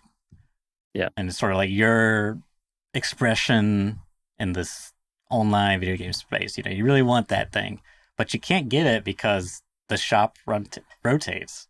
So you have to like constantly check the shop to see if your skin's in there that you want, which means more opportunities for them to sell you other stuff. Like, why is there artificial stock on a virtual thing? Like, it doesn't make any sense except for we need more money. And I also just don't believe that actual developers see any of this money because they're constantly doing layoffs in the industry. So it's like, I don't think money's the problem. And furthermore, it's like, it's something ridiculous. Like 2% of the, people that make online purchases, or I can't remember. It's like, but the whales phenomenon, right? It's like, yeah. they account for like the majority of the purchases, but make up like a very small percentage of the thing. It doesn't.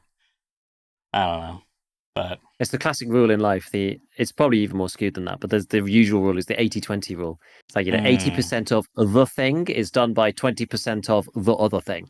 It's like very, yeah, and yeah, other numbers vary, right? But it's just like if you have like 90% of the revenue coming from 10% of the players, that's actually probably the case in a lot of ways. Like Dota 2 is like almost worse in some ways because it has like, 'cause I don't really interact with it, and this is the thing, you don't have to. So there's that yeah, element to it. But yeah, there's like I don't really know how it works because I don't really follow it, but there's definitely things like stuff will come in because of the latest battle pass or season or whatever it mm-hmm, is, and then you can get those skins now, and then you can't ever get them again. But you could get them on Steam Marketplace.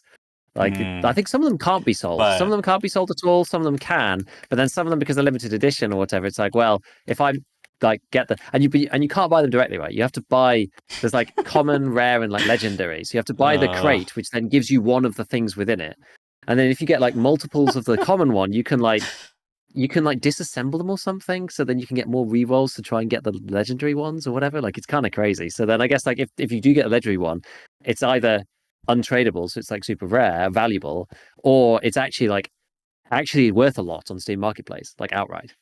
There's like ones from the international, I think, that if you like go, then you can sell them on the marketplace for like £150 each kind of thing and stuff like this. So it's like, yeah, it's weird. The economy behind these things is very strange. It's like CS skins for the knives is the same deal, and like yeah, weapons patterns or whatever. It's like it's very weird.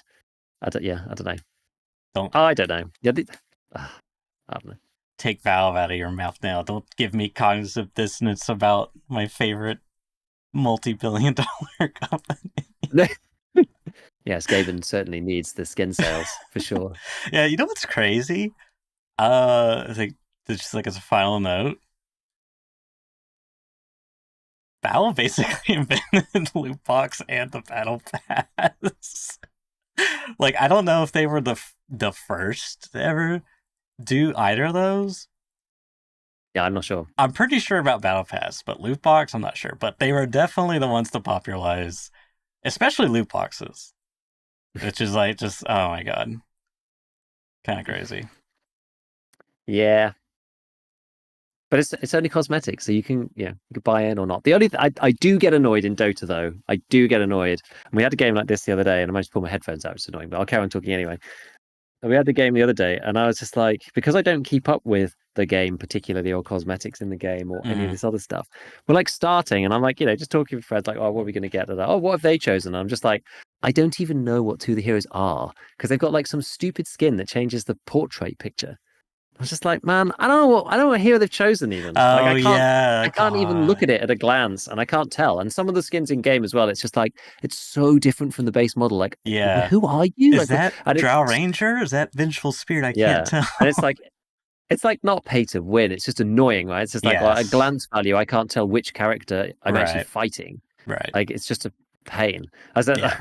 I said the other day, I was just like, because some of my friends are really into cosmetics and especially Dota, and I was just like, I wish there was just a button I could just turn all of your crap off. Like it's so annoying. One of my friends has got the Crystal Maiden is a dog one, and it's just like I just hate it. I just play a We're, lot of CM, and wait, she's a dog? like Crystal. she is a dog Oh and my also God. has a pet dog, and it's like the worst thing ever. And the little dog barks and stuff, and I'm like, could you just please turn that off? Like it's so obnoxious. I just want to play the game. I don't want to see Crystal Maiden as a dog. It's awful. Furry Like the shit. it's like I'm like it's like it almost feels Gotta borderline see disrespectful. this. I don't like it. It's like some Arcana from whenever. It's like I just don't like it. I don't like it at all. I wish I could just turn all that crap off and just play the game with like the default Oh my skins. God, she really is a dog. It's so obnoxious. And all of the skills have got like different icons as well. There's quite a few of them actually. I've only noticed that recently because I don't own any of these skins, so or these like sets. So I didn't know that that was the case. But when I've clicked on other people's heroes, I'm like, what? The skins have all got different icons for the like abilities. This is so Yeah. weird. Oh, yeah, look at that. Now hang on a It just minute. is so. It's a big nope for me. They might be cooking with this one, Giga, just saying. No, do not start. We're gonna end. That's it. It's over. It's over. No more scab talk. We're done. It's funny. Ah, I do it's remember so bad. the little pet. Yeah, because they had pets, right? There was like the I didn't mind those. armadillo. They were quite fun. I didn't I mind mean, those. they're Those are cute, whatever. you know. Yeah. Now I we feel like got. these days that when you play because it's like everybody who plays is like multiple thousands hours, right? In Dota. Mm. And I'm like the single person in the entire universe that uses the default courier. I kind of take pride in that stuff, though. To be honest, I'm like, Yeah, I yeah, know. I've never bought a single. I sell all my skins for pennies. That's right. Yeah. I play penny stocks with my skins on the Yeah. Tarkov or counter Steam Marketplace. Having a gamer aneurysm. Yep. All right, should we wrap up furry cast? I mean scap talk. Scap talk. Yes. Yes. I can't. I just can't. Thanks for tuning in as always. We'll see you all next week. Catch you later.